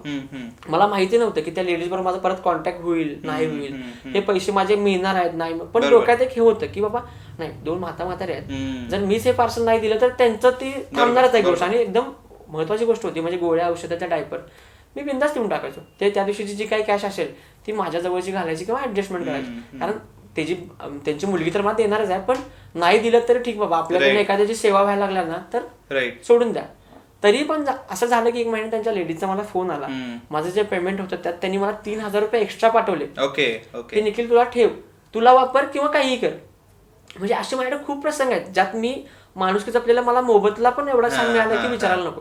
मग या सगळ्यावर काय व्हायचं की ठराविक कस्टमर एकदम जॉली होते की माझ्यावर एकदम मित्रासारखे, अरे निखिल आलास, हे पार्सल दिलं हे दिलं. मग आम्ही काय करायला लागलो, त्यांची छोटी मोठी कामं आनंद म्हणून, त्यात आनंद मिळायचा आम्हाला की हे पैशासाठी नाही. निखिल माझं हे आणायचं होतं तारेपार्कातनं, पोस्ट करशील का रे, ठीक आहे सर करतो. मग ते घ्यायचं, त्यांच्या घरी जाऊन द्यायचं. मग काय काय वेळा असं पण व्हायचं की जी लोक मला कामं सांगायची ना ती दिवसभर घरी नसायची, किंवा काही काही वेळा आम्ही गोकुळ शिरगावला असायचो, नाही सर अर्जंट आहे ना, ठीक आहे जातो. त्यांचा आनंद ना त्यात, तिकडनं निघायचं, ती वस्तू घ्यायची, त्यांच्या घरी पोच करायची. म्हणजे असं एक हेच झालं की अंगाला सवय झालेली की बाबा पैसे म्हणजे सगळे नाही, बरोबर, त्यांचा आनंद म्हणजे पण खूप आहेत गोष्टी त्या. मग एक असं मला पार्सलचं आठवतंय, एक कपल होतं, त्यांचा फोनची ऑर्डर होती, म्हणजे त्यांची मोबाईलची ऑर्डर होती. मग ती उद्या त्यांचा बर्थडे होता, माझ्याकडे आज पार्सल यायची ना अमेझॉनची उद्याच्या डिलिव्हरीची. तो फोन होता, तो फोन त्यांना त्यांच्या म्हणजे त्या बायकोला गिफ्ट करायचा होता. पण त्यांचं म्हणणं काय होतं की तो त्यांना 12ला हवाय रात्री. पण मी आउट ऑफ म्हणजे माझ्या रूल प्रमाणे मी त्यांना ते उद्याच डिलिव्हर करू शकतो ना. त्यांनी मला फोन केला की असं असं आणि रात्री तो मोबाईल मला मिसेसला द्यायचा. ठीक आहे म्हटलं, सर एक काम करूया, तुम्ही मला फक्त रात्री 12ला फोन करा म्हटलं, तुमच्या इथे मी डायरेक्ट फोन घेऊन येतो, एक छानपैकी केक आणि एक बुके, तुम्ही एकदम बेसावत राहा आणि असं सरप्राईज द्या म्हटलं आपण. फक्त एकच करा की फोन आज रात्री स्टार्ट करू नका, मॅडम ओपन करून बघू द्या, फक्त तो चालू उद्या 10 नंतर करा म्हणजे डिलिव्हर डेटला. आणि आम्ही रात्री 12 वाजता गोकुळ शिरगावातनं ट्रिप्सी आलो, ऑफिस उघडलं, तो फोन घेतला, केकची वगैरे अरेंजमेंट आधीच लावून ठेवली होती, म्हणजे एकदम प्रॉपर प्री प्लॅन. विनगेट्स म्हणून एक अपार्टमेंट आहे महावीर कॉलेजकडे आत, आणि आम्ही रात्री 12ला त्यांच्या दारात तो केक घेऊन. ती लेडीज इतकी खुश झालेली सर, मला रोज ती बघतच होती की हा मुलगा आमच्या घरी अमेझॉनचं पार्सल घेऊन येतोय, इतकी खुश झालेली की विचारायला. आणि इव्हन आम्ही डिलिव्हरी बॉय असून रात्री 12ला त्यांच्या दारात जाऊन पण बर्थडे आम्ही सगळ्यांनी मिळून केला. म्हणजे केक सुद्धा केक कापायला आम्ही थांबलो, सगळ्यांनी ते मिळून खाल्लं, घरी जायला 2 वाजले. नंतर मग चर्चा पण झाल्या छान, म्हणजे एखाद्या फॅमिली सारखं. अशा बऱ्याच गोष्टी माझ्या आयुष्यात घडत गेल्या की तर मी म्हणजे माणुसकी जपायचं म्हणून नाही की मला त्यातनं आनंद मिळतो त्या गोष्टीतनं. म्हणजे समोरच्या माणसाला बाबा त्यातनं आनंद मिळाला ना तर मला ते ठीक आहे, मला पण त्यातनं आनंद मिळाला. जसं मी सुरुवातीला सांगितलं की ती जी ह्युमॅनिटी आहे ती कुठेही म्हणजे आर्टिफिशियली नाही आहे, म्हणजे इनहरंट आहे आणि ते आपसुकच येतं.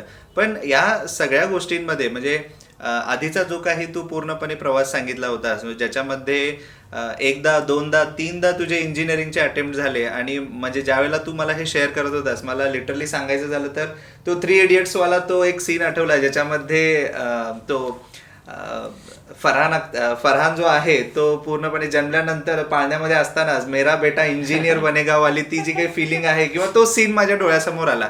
आणि फोर्सफुली मग इंजिनियर बनायचंच आहे किंवा इंजिनियर बनवायचं आहे ती प्रोसेस चालू झाली, आणि त्या प्रोसेसमध्ये ॲब्सोल्युटली फेल्युअर तुला मिळालं.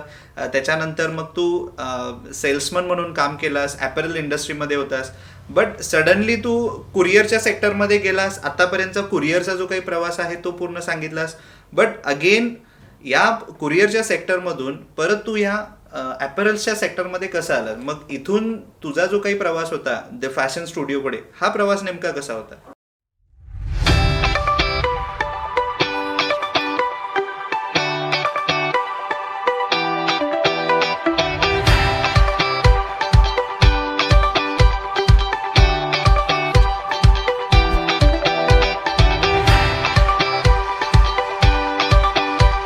म्हणजे सर झालं कसं ॲक्च्युली मग ॲपरल्स लाईन एकदम खूप वाढली होती मार्केटला तोपर्यंत. म्हणजे मी ह्या फील्डपासून मी अलिप्त होतो मध्ये 1-2-3 वर्ष. म्हणजे माझा काहीच कधी संपर्क म्हणजे ॲक्च्युली सब्जी मंडी झालं, रेडबॉक्स झालं, ते ॲमेझॉन झालं, हे गोष्टी पण मी इथून लांब गेलो होतो.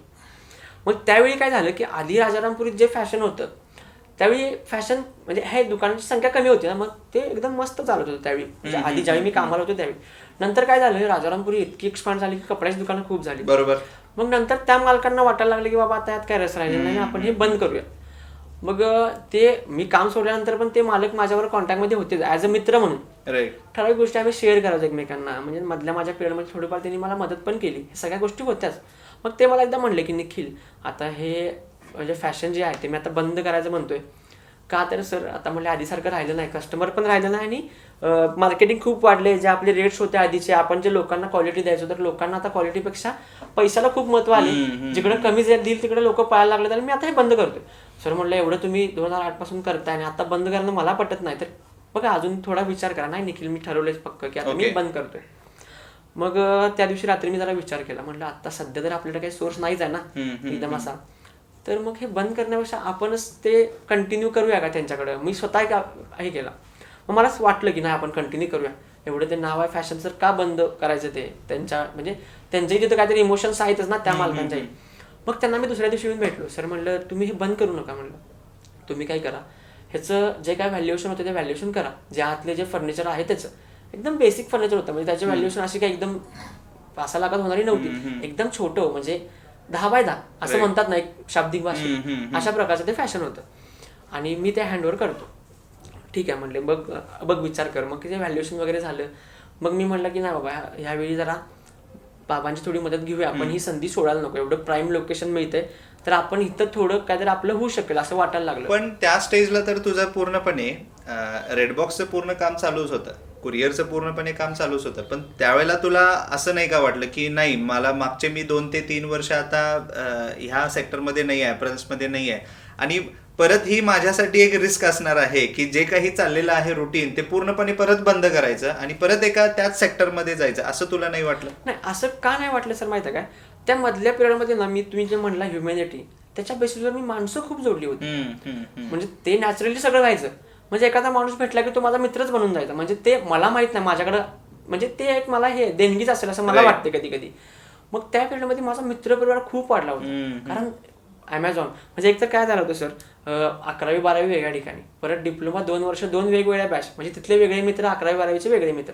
परत मी तुम्हाला हाही पार्टनर सांगितलं की मी मुक्त विद्यापीठला माझं ग्रॅज्युएशन पूर्ण केलं यशवंतराव चव्हाणला.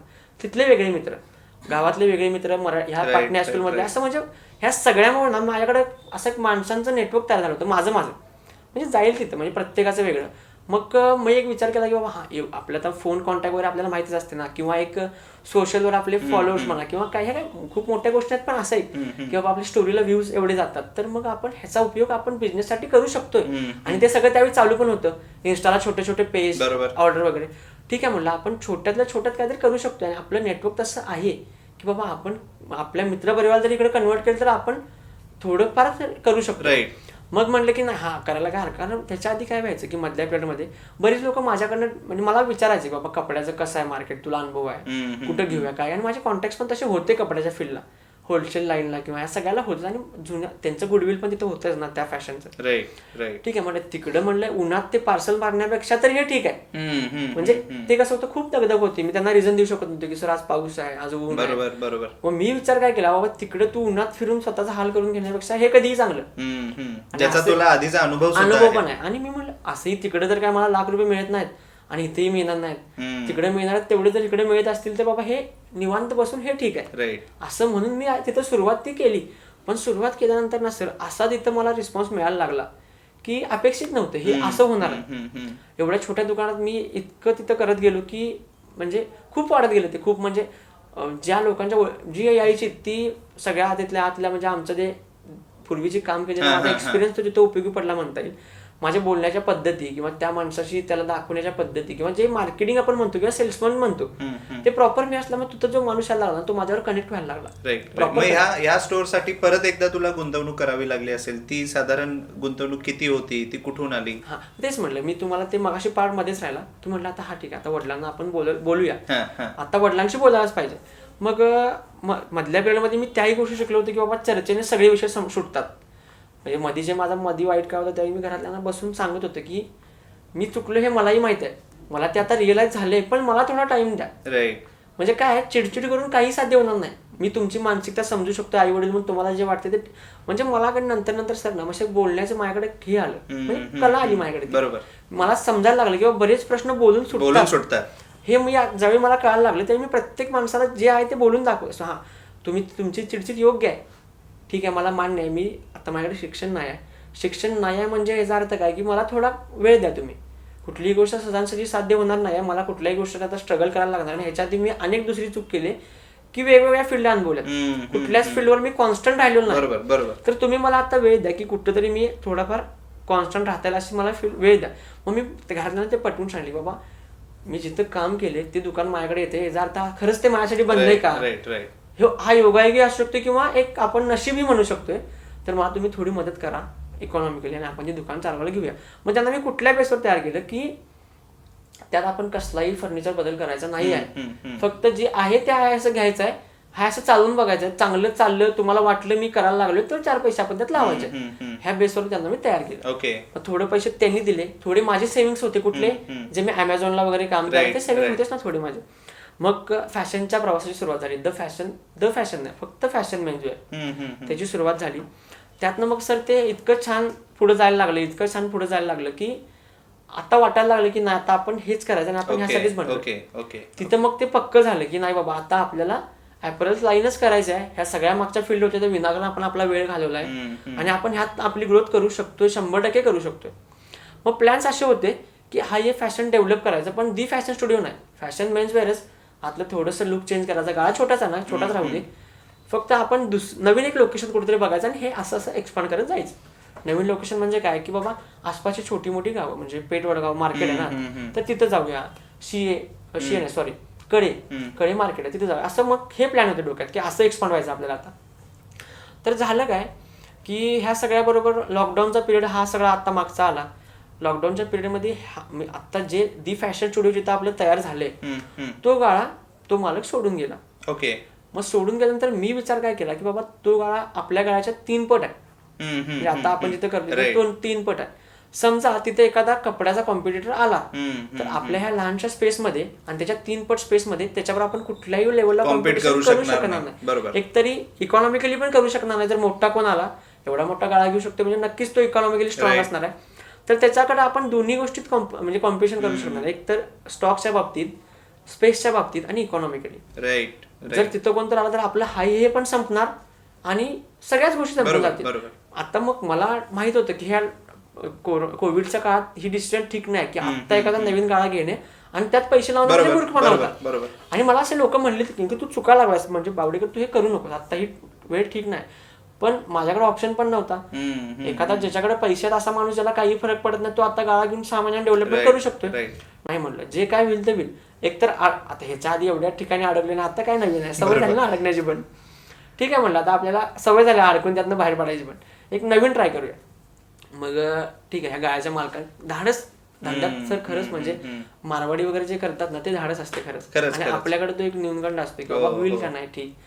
आणि कुठल्याही नाण्याला 2 बाजू घ्यायची तयारी नसते. आणि नाणं म्हटले की सर 2 बाजू आल्याच, छापाही आला काटाही आला, काय पडणार ते आपण सांगू शकत नाही. पण काय बाबा छापा पडलं म्हणून तुम्ही उधळच नाही तर मग त्याला अर्थ काय. बरोबर, उधळायला तर पाहिजेच ना, तरच काहीतरी पडणार. मग मला काटा पाहिजे नाही, मग न उधळता तर काटा पडू शकणार नाहीच आहे, म्हणजे रिस्कही घ्यायलाच लागणार. मग ठीक आहे म्हणलं आपण काय करूया, तर फॅशन आहे ना तर फॅशनचं थोडंसं एक्सपांड करूया.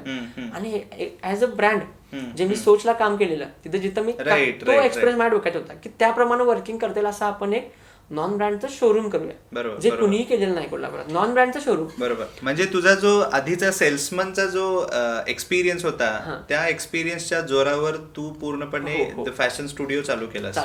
मग त्याप्रमाणे सगळं चालू झालं, अभ्यास चालू झाला, सर्चिंग चालू झालं, आणि त्यात मला जी माणसं भेटत गेली ती एकदम खूप छान भेटली. म्हणजे आशिष साळुंखे ज्यांनी इंटेरियरचं काम केलं, एकदम माझ्या म्हणजे एक पुश असतो ना मागणं, पुश, राईट, तू चल आम्ही हाय, धडपडलास तर मी आहे. मग त्यात बरीच लोक होती. मग त्यात नंतर काय झालं, ते जसं फॅशन चांगलं चालायला लागलं, घरातल्यांचा पण व्ह्यू माझ्याकडे बघण्याचा बदलला. म्हणजे जे आधी माझी जी त्यांच्या मनात इमेज होती की नाही, बरोबर, आपण फॅशनच्या प्रवासाबद्दल बोलत होतो. मग अशी एक माझ्या आयुष्यात अशी 4-5 माणसं होती, त्यांनी मला पुश केलं की तू हे कर, ठीक आहे, लॉकडाऊन आहे, सगळं आहे, ठीक आहे, पण एक आपण असं करूया म्हटलं की ते आपण डिसेंबरपर्यंतच्या अमाऊंट इन्व्हेस्टमेंट कॉस्ट पकडूया, रेंटची इन्व्हेस्टमेंट कॉस्ट पकडूया, पण आपण हे करायचं, जे होईल ते होईल, पण करायचं. मग त्यांनी मला बऱ्याच असं उदाहरणं दिली, हे असं झालं होतं. मी त्यामुळे पुश झालो खूप चांगलं. त्यामध्ये मला माझा मित्र अभि, आपले आशिष सर, आई बाबा, स्वराज कोकितकर म्हणून, आणि असं बरीच आहेत, एक 3-4 माणसं आहेत, सोमनाथ म्हणून एक मित्र आहे, रोहित मित्र, ह्यांनी मला खरंच पुश केलं सर. म्हणजे आयुष्यात माणसाच्या मित्रही खूप चांगले भेटायला लागतात. तो एक महत्वाचा पार्ट आहे माणसाच्या आयुष्यातला, की मित्र परिवार जो माणसाला पुश करणारच असावा. आणि माझं काय होतं की माझ्या आयुष्यात अशी मित्र खूप आहेत जी मला पुश करतात. त्यांची नावं घ्यायला गेले तर परत हा व्हिडिओ खूप वाढेल. अशी बरीच आहेत, म्हणजे त्यांनी कधीच माझं वाईट चिंतलं पण नाही. आणि सगळ्यात, आणि अशी माणसं आयुष्यात असली तरच आपण खूप अजून पुढे जाऊ शकतो. हा एक मेन पार्ट. मग झालं कसं की ठीक आहे, मग काम करायचं ठरलं फॅशनला. त्यात पण बरेचसे प्रॉब्लेम आले. जे इंटेरियर डिझाईनचं काम करणार होते आशिष साळुंखे, ते आजारी पडले पहिले 12-13 दिवस. त्याचे ते स्टँड झाले, तोपर्यंत परत कोल्हापुरात 7 दिवसाचा लॉकडाऊन पडला, ते 7 दिवस गेले. हे सगळं करत नाही, हे सगळं म्हणजे आम्ही इतकं जीव ओतून करत होतो की बाकीच्यांचं कसं असतं, त्यांच्याकडे इन्व्हेस्टमेंट कॉस्ट खूप मोठी असते, त्यामुळे त्या गोष्टी त्यांना बऱ्याच मॅटर करत नसतात. पण आमचा स्टडी कसा होता की नाही बाबा, आपल्याला हे 5-6 लाखातच बसवायचं, बरोबर, आपल्याला तेवढी इन्व्हेस्टमेंट. मग आम्ही एखादी वस्तूची 10 ठिकाणी चौकशी करणार, मग कुणाला काहीतरी ऑफर देणार, तुम्हाला पुढचं काम देतो साहेब, हे करतो साहेब, मला तुम्ही हा रेट द्या. मग ती एक मजा होती खूप. म्हणजे तो प्रवास होता ना सर, की एकदम भारी प्रवास होता, की बाबा हा मला तुम्ही क्रेडिट देऊ शकताय काय, मग दिली तर मी तुमच्यासाठी काय करू शकतोय, व तुम्हाला मी एखादी साईड देऊ शकतोय, आमिष, म्हणजे प्रत्येकाला काहीतरी आमिष, त्यातनं कसं तरी बाहेर पडायचं. कारण अमाऊंट आमच्याकडे स्मॉल होती, ती अमाऊंट लोन अमाऊंट होती. आणि इव्हन हे म्हणजे बऱ्याच लोकांचा माझ्याकडे बघण्याचा दृष्टिकोन काय आहे की बाबा ह्याचं खूप आहे मागं. पण इव्हन मला एक माझ्या घरी काय सवय आहे की बाबा मुलगा करतोय ना, की त्याचं तर करू दे, हे लोन केले तू सोड, ते क्लिअर, म्हणजे कशासाठी एक जबाबदारी राहते. आणि मला तर असं वाटतं की सगळ्या आई बाबांनी हेच मॉडेल ठेवावं. हे खूप छान मॉडेल आहे. तुम्ही एखाद्याला मुलाला काहीतरी देताना करून तुम्ही बिंदास त्याला लोन करून द्या. हा बाबा, तुम्ही सेफ साईड तुमची अमाऊंट तशीच ठेवा की तुम्हाला ते फेडा जातो फसला तर, पण जबाबदारी त्याच्यावर द्या. ह्याच्यानं काय होईल, तो लवकर तयार होईल, आणि जे येणारे पैसे आहेत जे तुमच्या धंद्यात ते चांगल्या सोर्सला जातील. एकंदरीत काय असेल सर की बाबा, ह्याच्या आधी जर आपल्याकडे कुठले अमाऊंट येत नसेल आणि अचानक जर आपल्याकडे एखादी अमाऊंट यायला लागली तर आपले म्हणजे यंगस्टरचं काय होतं की वायफळ खर्च खूप होतो, नवीन वस्तू घेणे, चैनीच्या वस्तू घेणे. तर हे जर प्रकार जर आई वडिलांनीच केला तर त्या गोष्टी आपोआप कमी होतात. म्हणजे हे एक मला खूप पटते, आणि माझ्या बाबांनी ते माझ्यासाठी प्रत्येक बिझनेसमध्ये केलं, त्याचा मला खूप उपयोग झाला. आणि अजूनही होतोय. ते खूप छान मॉडेल आहे त्यांचं. म्हणजे ते आयुष्यात ज्यावेळी मी बाबा होईन त्यावेळी हेच मॉडेल असेल, इतकं आवडले मला ते. मग त्याच्यानंतर हे फॅशनचा प्रवास असा सुरू झाला. सुरू झाल्यानंतर बाबा ह्यातला म्हणजे रिस्पॉन्स पण इतका छान मिळायला लागला की अपेक्षा नव्हती की बाबा हे इतकं चांगलं होणार आहे. म्हणजे बाकी बघतोय ना, मार्केट इतकं शांत आहे, पण फॅशन स्टुडिओमध्ये नेहमीच कस्टमरची रेलचेल चालूच आहे. आणि इव्हन हे सगळं राहिले कशामुळे की इथं मिळणारी सर्व्हिस, इथं ना सर सर्व्हिसच्या बाबतीत आता मी ॲज अ मालक स्वतःला कधीच कन्सिडर करत नाही की बाबा मी ह्या शोरूमचा मालक आहे, मला काही नाही.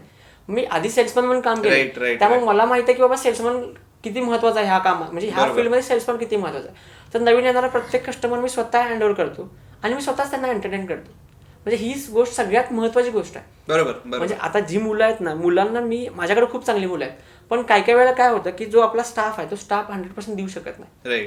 का देऊ शकत नाही? कारण तो तिथं कामाला आहे. मीही कामाला असताना मीही बऱ्याच वेळी त्या गोष्टी केल्यात. कसं असतं, ॲज अ ओनर म्हणून तुम्ही जी कस्टमरला देऊ शकणार आहे ते ॲज अ एम्प्लॉय म्हणून तो कधीच देऊ शकत नाही. हे तो त्यातला फरक असतो. मग अजून देखील मी काय करतोय, नवीन स्टार्टअप प्रत्येक गोष्टीला मी स्वतः हँडओव्हर करतोय, कस्टमर बरोबर स्वतः हे होतोय. आणि ह्या सगळ्या गोष्टीमुळे मला वाटतं की बाबा हे फॅशन इथंपर्यंत आले आणि इथून अजून पुढे जाणार आहे. सगळ्यात मेन पार्ट त्यातला काय की बाबा मला जो एक्सपिरियन्स मिळाला माझ्या फील्डमध्ये, बोलण्याचा एक्सपिरियन्स जो होता, कस्टमर बरोबर हँडल करण्याचा जो एक्सपिरियन्स होता, तो मला आता सगळ्यात महत्वाचा उपयोगी पडतो. आणि त्यामुळेच मी इथंपर्यंत पोहोचलो असं मला वाटतं. अगदी बरोबर. ह्या सगळ्यांची साथ तर होतीच, जी अशी माणसं आहेत ज्यांची नावं मी आवर्जून प्रत्येक वेळी घेतोय, जे माझे 2-3 मित्र आहेत, त्यांनी कधीच बावडेकरला एकटं सोडलं नाही. त्यांच्या भाषेत त्यांनी कधीच बावडेकरला एकटं सोडलं नाही. माझा ज्यावेळी वाईट काळ होता, ज्यावेळी कर्जाचा काळ होता, सगळा होता, त्यात मला त्यांनी कधीच एकटं नाही सोडलं. इव्हन माझ्याच बरोबर ते सुद्धा फिरले, कसलाही मोबदला न घेता. इव्हन सर माझ्या पूर्ण 1 वर्षाच्या रेडबॉक्सच्या प्रवासात त्या 2 मुलांनी माझ्याकडनं कधीही सॅलरी घेतली नाही. ओके. त्यांचा मेन पॉईंट काय होता की नाही, आपल्याला हे पहिला कर्ज फेडायचं. बरोबर.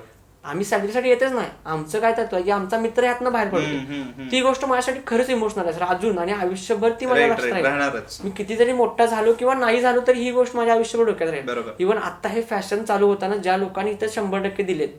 आता सर एक काय असतं की इथं जी काम करणारी लोक होती ती सगळी त्यांच्या क्लायंटला सांगायची की माझ्या भावाचं दुकान आहे. तो जो आपुलकीपणा होता आणि तो जो प्रेम होतं, त्यामुळं हे काम इतकं एवढं छान भारी झालं की विचारायला नको. आणि बिझनेसमध्ये ही एक दुसरी बाजू असते. म्हणजे जसं तू सांगतोयस की बिझनेस करत असताना, जसं मगाशी तू एक्झाम्पल दिलंस त्या पद्धतीनंच नाण्याच्या ह्या 2 बाजू आहेत. पहिल्या बाजूला आपण सगळ्या स्ट्रॅटेजीज आणि ह्या सगळ्या गोष्टी बघतोय, इन्व्हेस्टमेंट बघतोय. बट एक जी बाजू असते ज्याच्यामध्ये एक आपल्यासाठी एक सपोर्ट सिस्टम असते, मग त्याच्यामध्ये आपली फॅमिली असेल किंवा आपला जो पूर्ण मित्रपरिवार असेल, आणि आपल्या वाईट काळामध्ये पण, आपल्या स्ट्रगलिंग पिरियडमध्ये पण जी काही सपोर्ट सिस्टम आपल्याला मिळावी लागते ती खरंच खूप गरजेची असते. आणि फॉर्च्युनेटली म्हण किंवा अनफॉर्च्युनेटली या नाण्याच्या दोन्ही बाजू तू बघितलेल्या आहेस. म्हणजे इथे बिझनेस करत असताना जी सपोर्ट सिस्टम आहे ती सपोर्ट सिस्टम तुझ्यासाठी खूप स्ट्रॉंग ही झाली, आणि त्यासाठी जे काही एन्व्हायरमेंट होतं, जे काही स्ट्रगल तुला करावं लागलं, ते जरी ते अनफॉर्च्युनेट असलं तरी पण या सगळ्या गोष्टींमध्ये तुला ती तुझ्या सगळ्या मित्रांची ती साथ सुद्धा मिळालेली आहे. ठीक आहे. आणि आता मी तर म्हणतोय द फॅशन स्टुडिओमध्ये आता ज्या पद्धतीनं तुम्ही हे काम करताय त्यासाठी सगळ्यात इम्पॉर्टंट, जसं तू म्हटलास की तुझा या इंडस्ट्रीमध्ये असणारा आधीचा एक्सपिरियन्स, त्यानंतर तुझा जो काही आता नेटवर्क क्रिएट झालेला आहे, आणि तिसरी गोष्ट म्हणजे ह्यासाठी जी असणारी जी काही गुडविल आहे ती गुडविल पूर्णपणे काम करेल. बट याच्या पण पुढे जाऊन आता द फॅशन स्टुडिओसाठी जर मला हा प्रश्न विचारायचा असेल की इथून पुढे तुमचे फ्युचर प्लॅन्स काय आहेत? आता सर फ्युचर प्लॅन्समध्ये काय, आधी फक्त फॅशनची सुरुवात फक्त एक बिझनेस म्हणून झाली होती, त्याचं नंतर आता हे शोरूम झालंय. पण असं मला वाटतं की बाबा माझा एखादा प्रोडक्ट स्वतःचा असा असावा ज्याच्यावर माझा स्वतःचा टॅग असावा. म्हणजे आता काय, आता माझा स्टुडिओ जे आहे मी बाकीचे ब्रँड्स, नॉन ब्रँड्स विकतो इकडे, पण मला असं वाटतं की बाबा फॅशन स्टुडिओच्या नावाने एक ब्रँड असा व्हावा जो माझ्या स्वतःच्या दुकानात माझा प्रोडक्ट म्हणून असावा. मग त्यासाठी माझा स्टडी चालूच आहे. मग एखादं चप्पलाची काहीतरी चप्पल असेल किंवा काहीतरी शर्टमध्ये असेल किंवा काय जो माझ्याशी रिलेटेड आहे, ॲक्सेसरीज आहे, ह्यातला एखादा पार्ट नक्कीच मी, माझा तसा स्टडी चाललाय की नक्कीच मी माझ्या नावाने घेऊन येणार आहे, आणि तो लवकर होईल पण. तसा स्टडीही आमचा चाललाय. किंवा एखादा मोठा ब्रँड ह्याच शोरूम मध्ये आउटलेट असेल, असे काहीतरी प्लॅन्स आमचे पुढचे चाललेत. ओके. आणि त्यासाठी आमचे प्रयत्न चालू आहेत. राईट.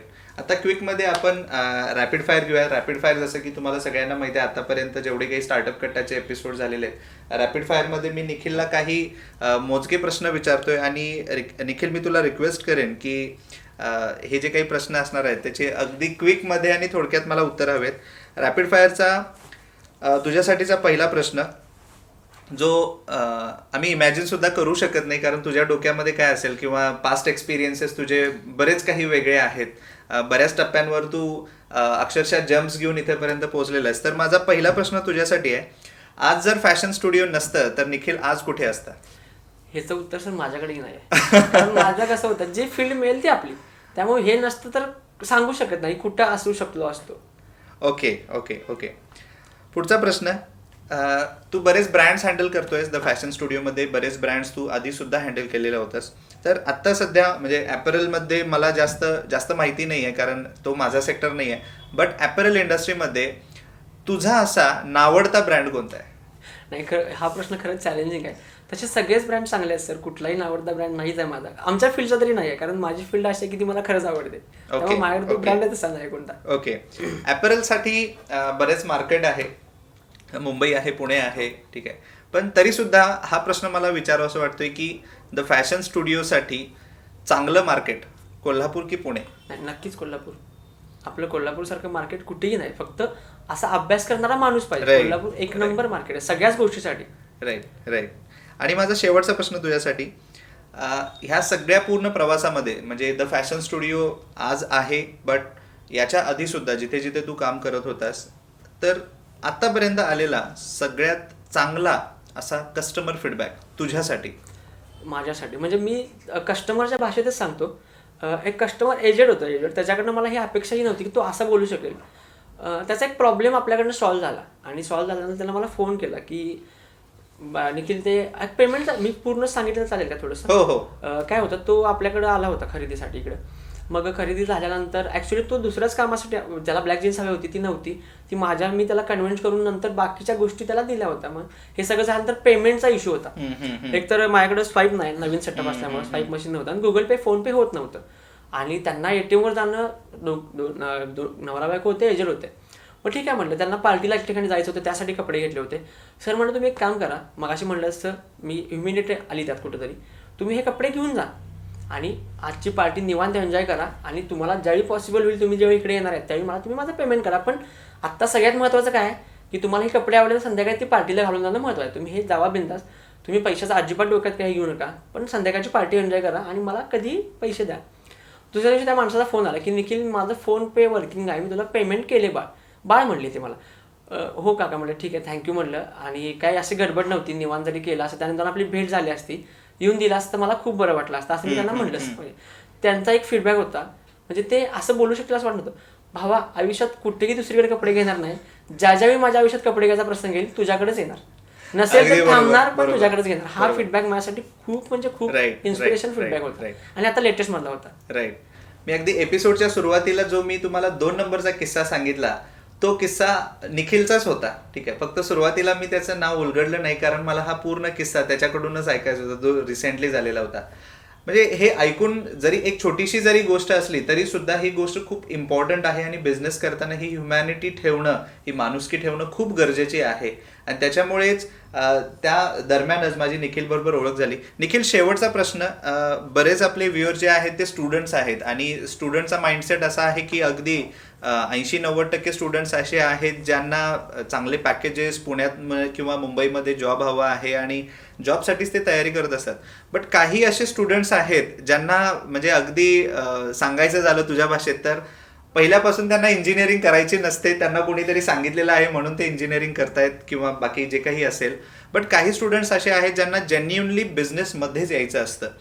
तुझा जो काही एक्सपिरियन्स आहे, जे काही स्ट्रगल आहे ते खरंच तुझ्यासाठी खूप मोठं लर्निंग आहे आणि अनफॉर्च्युनेटली या सगळ्या गोष्टी घडल्या.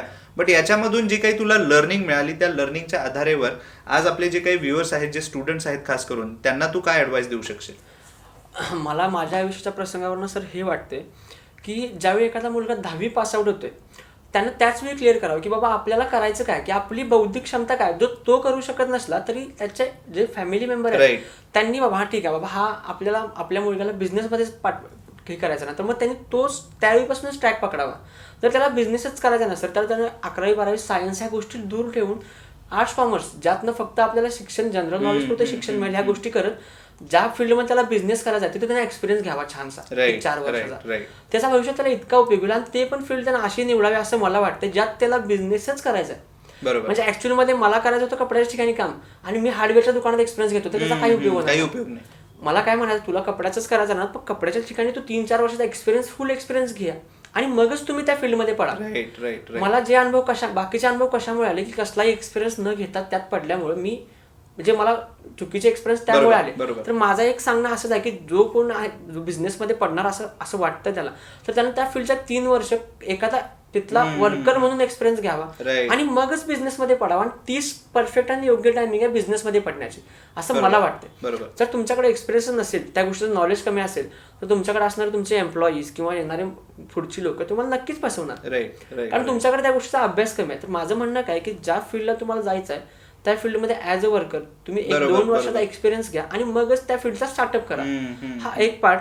आणि दुसरं मला एक महत्त्वाचं सगळ्यांना सांगणं आहे की आपली जी लॉबी आहे, यंगस्टर लॉबी, म्हणजे आता एक निखिल आहे, एक अक्षय आहे किंवा एक आशिष आहे, तर तू आज निखिल सेट झाला ना तर निखिलनं आशिषला पुश करायचा, आशिषनं अक्षयला पुश करायचा, पण पुश करायचा नक्की.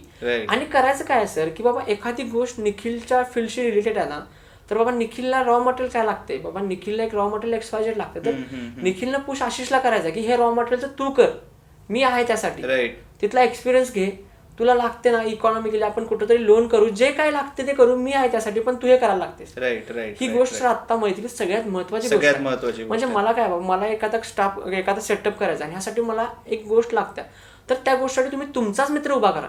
बरोबर. आणि त्याच्याकडनं ती गोष्ट तुम्ही घ्या. म्हणजे काय होईल, त्या गोष्टी त्याची पण एक आयुष्याची सुरुवात होईल आणि म्हणजे असे चेन तयार होत जाईल. अगदी बरोबर. आणि मला दुसरं एक सांगायचं असं आहे सगळ्यात महत्वाचं, की बाबा एखादी गोष्ट एखाद्या माणसाकडे 5 रुपयाला मिळते आणि एखाद्याकडे 7 रुपयाला मिळते, पण 5 रुपयाची गोष्ट मिळवणारा माणूस 10 वर्ष त्या फील्डमध्ये आणि 7 रुपयाचा माणूस आता वर्ष झाला आहे, तुम्ही नक्कीच ज्याच्या वर्षाची सुरुवात आहे त्याच्याकडनं घ्या. म्हणजे मला काय म्हणायचं, प्रत्येक गोष्टी पैशात तोलता येत नाही. तुम्ही कुणाला तरी संधी द्या. म्हणजे मला काय म्हणायचं, कुणाला तरी संधी द्या. जो नवीन स्टार्टअप करतात, तुम्ही माझ्यासाठी जे काम करताय स्टार्टअप कट्टा म्हणून, हे खूप मोठं आहे. हे काम माझी इच्छा आहे की सगळ्यांनी करावं. बरोबर. माझं तर आजच्या आयुष्याचं माझं तत्व आहे की जो नवीन माझ्याकडे येतोय त्याला मी 5 मिनिटं वेळ देतोय. आता माझ्याकडचे उदाहरण सांगायचं की माझ्याकडे सॉफ्टवेअर एक रेडी आहे माझं, पण माझ्याकडे परत एक सॉफ्टवेअरसाठी माणूस आलता, त्याला मी टाळलं नाही. त्याची कन्सेप्ट ऐकून घेतली, त्याचा नंबर घेतला आणि त्याला सांगितलं बाबा मला परत काय मेंटेनन्स निघाला तर तुला मी नक्की फोन करेन, कारण त्या पोरग्यात माझी तळमळ दिसली. तर मला सगळ्यांना हेच सांगायचं की बाबा जो माणूस खरंच तळमळणार आहे तुम्ही त्याला संधी द्या. खरंच द्या. आणि ती संधी त्याच्यासाठी इतकी मोठी आयुष्यात होऊ शकते की ती संधी मला असं वाटतं की तीच त्यासाठी बनलेली असेल. बरोबर. आणि सगळ्यात महत्वाचा पार्ट की गरजेचं आहे त्याच्याकडे नक्की जा. राईट. खूप लोक आहेत ज्यांचे भरपूर त्यांनी मिळवून ठेवले आयुष्यात, आणि जी आमच्यासारखी नवीन करतायत, मी असं म्हणत नाही की मला संधी द्या, जी लोक खरंच त्यांच्या नवीन प्रवासाची सुरुवात आहे सगळ्या गोष्टी, आणि त्याच्या चुका पण त्यांना सांगा अभिमानानं तुम्ही. राईट. तो चुकला म्हणून त्याच्याकडे जाणं बंद करणं ठीक नाही. बरोबर. तो चुकला ना, पुढच्या वेळी जाऊन तुम्ही ती चूक त्याला सांगा, त्याला जो आहे तो फीडबॅक द्या तुम्ही. तो चूक सुधारला नसेल तर तुमच्याकडे ऑप्शन आहे बदलायचा माणूस, पण संधी द्या. असं मला सगळ्यांना एक प्रामाणिक मत आहे. आणि बेस्ट पार्ट एक्सपिरियन्स घ्या आणि मगच कुठलीही गोष्ट करा. राईट. म्हणजे माझ्यासारखं फील्ड बदलायला नाही लागणार. बरोबर. एकाच प्रवासात सगळं होऊन जाईल. बरोबर. नाही, हे खूप 2 इम्पॉर्टंट इन्साइट्स आहेत. एक म्हणजे अगदी जे न्यूकमर्स आहेत ज्यांना ज्या सेक्टरमध्ये जाऊन बिझनेस करायचा आहे, नंबर 1 त्याच्यामध्ये ते पॅशनेट असले पाहिजेत, आणि यामध्ये ॲटलिस्ट 1 ते 2 वर्षाचा जो एक्सपिरियन्स आहे, भले तिथे एम्प्लॉई म्हणून काम करा, इंटर्न म्हणून काम करा, ही जे काही एक्सपिरियन्स आहे हे खूप गरजेचं आहे त्या सेक्टरमध्ये बिझनेस चालू करायच्या आधी. आणि सगळ्यात 2 नंबरचा जो काही इन्साइट आहे, जो अगदी म्हणजे भावणारा आहे, तो म्हणजे जे त्यांनी एक्झाम्पल दिलेलं आहे, एखादी वस्तू 5 रुपयाला तुम्हाला मिळते आणि दुसरी सेम वस्तू तुम्हाला 7 रुपयाला मिळते, तर जे काही न्यूकमर्स आहेत जे जेन्युनली त्या सेक्टरमध्ये काम करतायत, तो बिझनेस पूर्णपणे करतायत, तर नक्कीच जे नवीन आहेत जे जेन्युनली काम करतायत त्यांना तुम्ही प्लीज संधी द्या. मग तिथे तुम्ही ॲज अ कस्टमर जरी जात असाल, ॲज अ वेंडर जरी जात असाल, तर ती संधी त्यांच्यासाठी खूप महत्त्वाची असणार आहे, खूप इम्पॉर्टंट ती असणार आहे.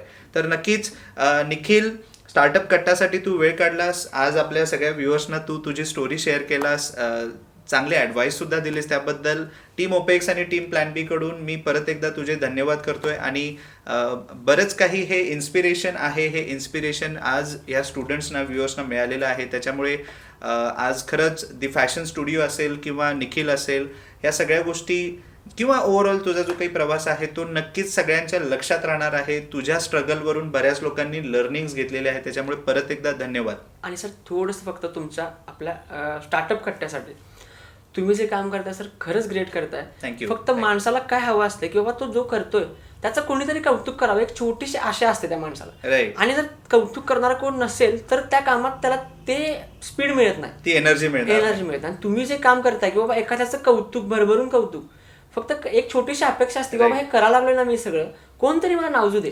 आणि ते तुम्ही जे करताय हे खरंच काम ग्रेट आहे. तुमच्या येण्यामुळे जी एनर्जी मला मिळणार आहे आता हे मी शब्दात सांगू शकत नाही. मला म्हणजे असं माझं विजन वाढत गेलं यामुळे की कोणतरी आहे बाबा माझे दात घ्यायला लागले किंवा जे धडपडायला लागलेत लोक. कारण सर काय असं स्ट्रगल ही गोष्ट ज्यानं केला त्यालाच माहित असते की स्ट्रगल काय आहे, आणि त्या लोकांसाठी तुम्ही जे काम करताय खरंच ग्रेट आहे. ह्या कामासाठी तुम्हाला खूप खूप शुभेच्छा. हे काम अजून खूप मोठं होत जाऊ दे, आणि खरंच शुभेच्छा, म्हणजे शब्द नाही त्यासाठी. Thank you so much. तर आज आपल्या बरोबर स्टार्टअप कट्ट्यावर होते निखिल, आणि त्यांचा प्रवास आज आपण ऐकला. आपल्या नेहमीसारख्याच स्टार्टअप कट्टासाठी जे काही क्वेश्चन्स असणार आहे, जी कॉन्टेस्ट असणार आहे, त्याच्यामध्ये जरूर पार्टिसिपेट करा. प्लॅन बी डिजिटल स्टार्टअप मीडियातर्फे तुम्हाला जे काही मॅगझिन मिळणार आहे ते मॅगझिन तुम्हाला मिळू शकेल. आणि ओपेक्स इंडिया चॅनलला सबस्क्राईब करा. पुढचा जो आपला एपिसोड असणार आहे तो शेवटचा एपिसोड असणार आहे. बऱ्याच गोष्टी, बऱ्याच सरप्राइजेस त्या एपिसोडमध्ये असणार आहेत. तर नक्की कनेक्ट राहा. ओपेक्स इंडिया चॅनल सबस्क्राईब जरूर करा. Thank you so much.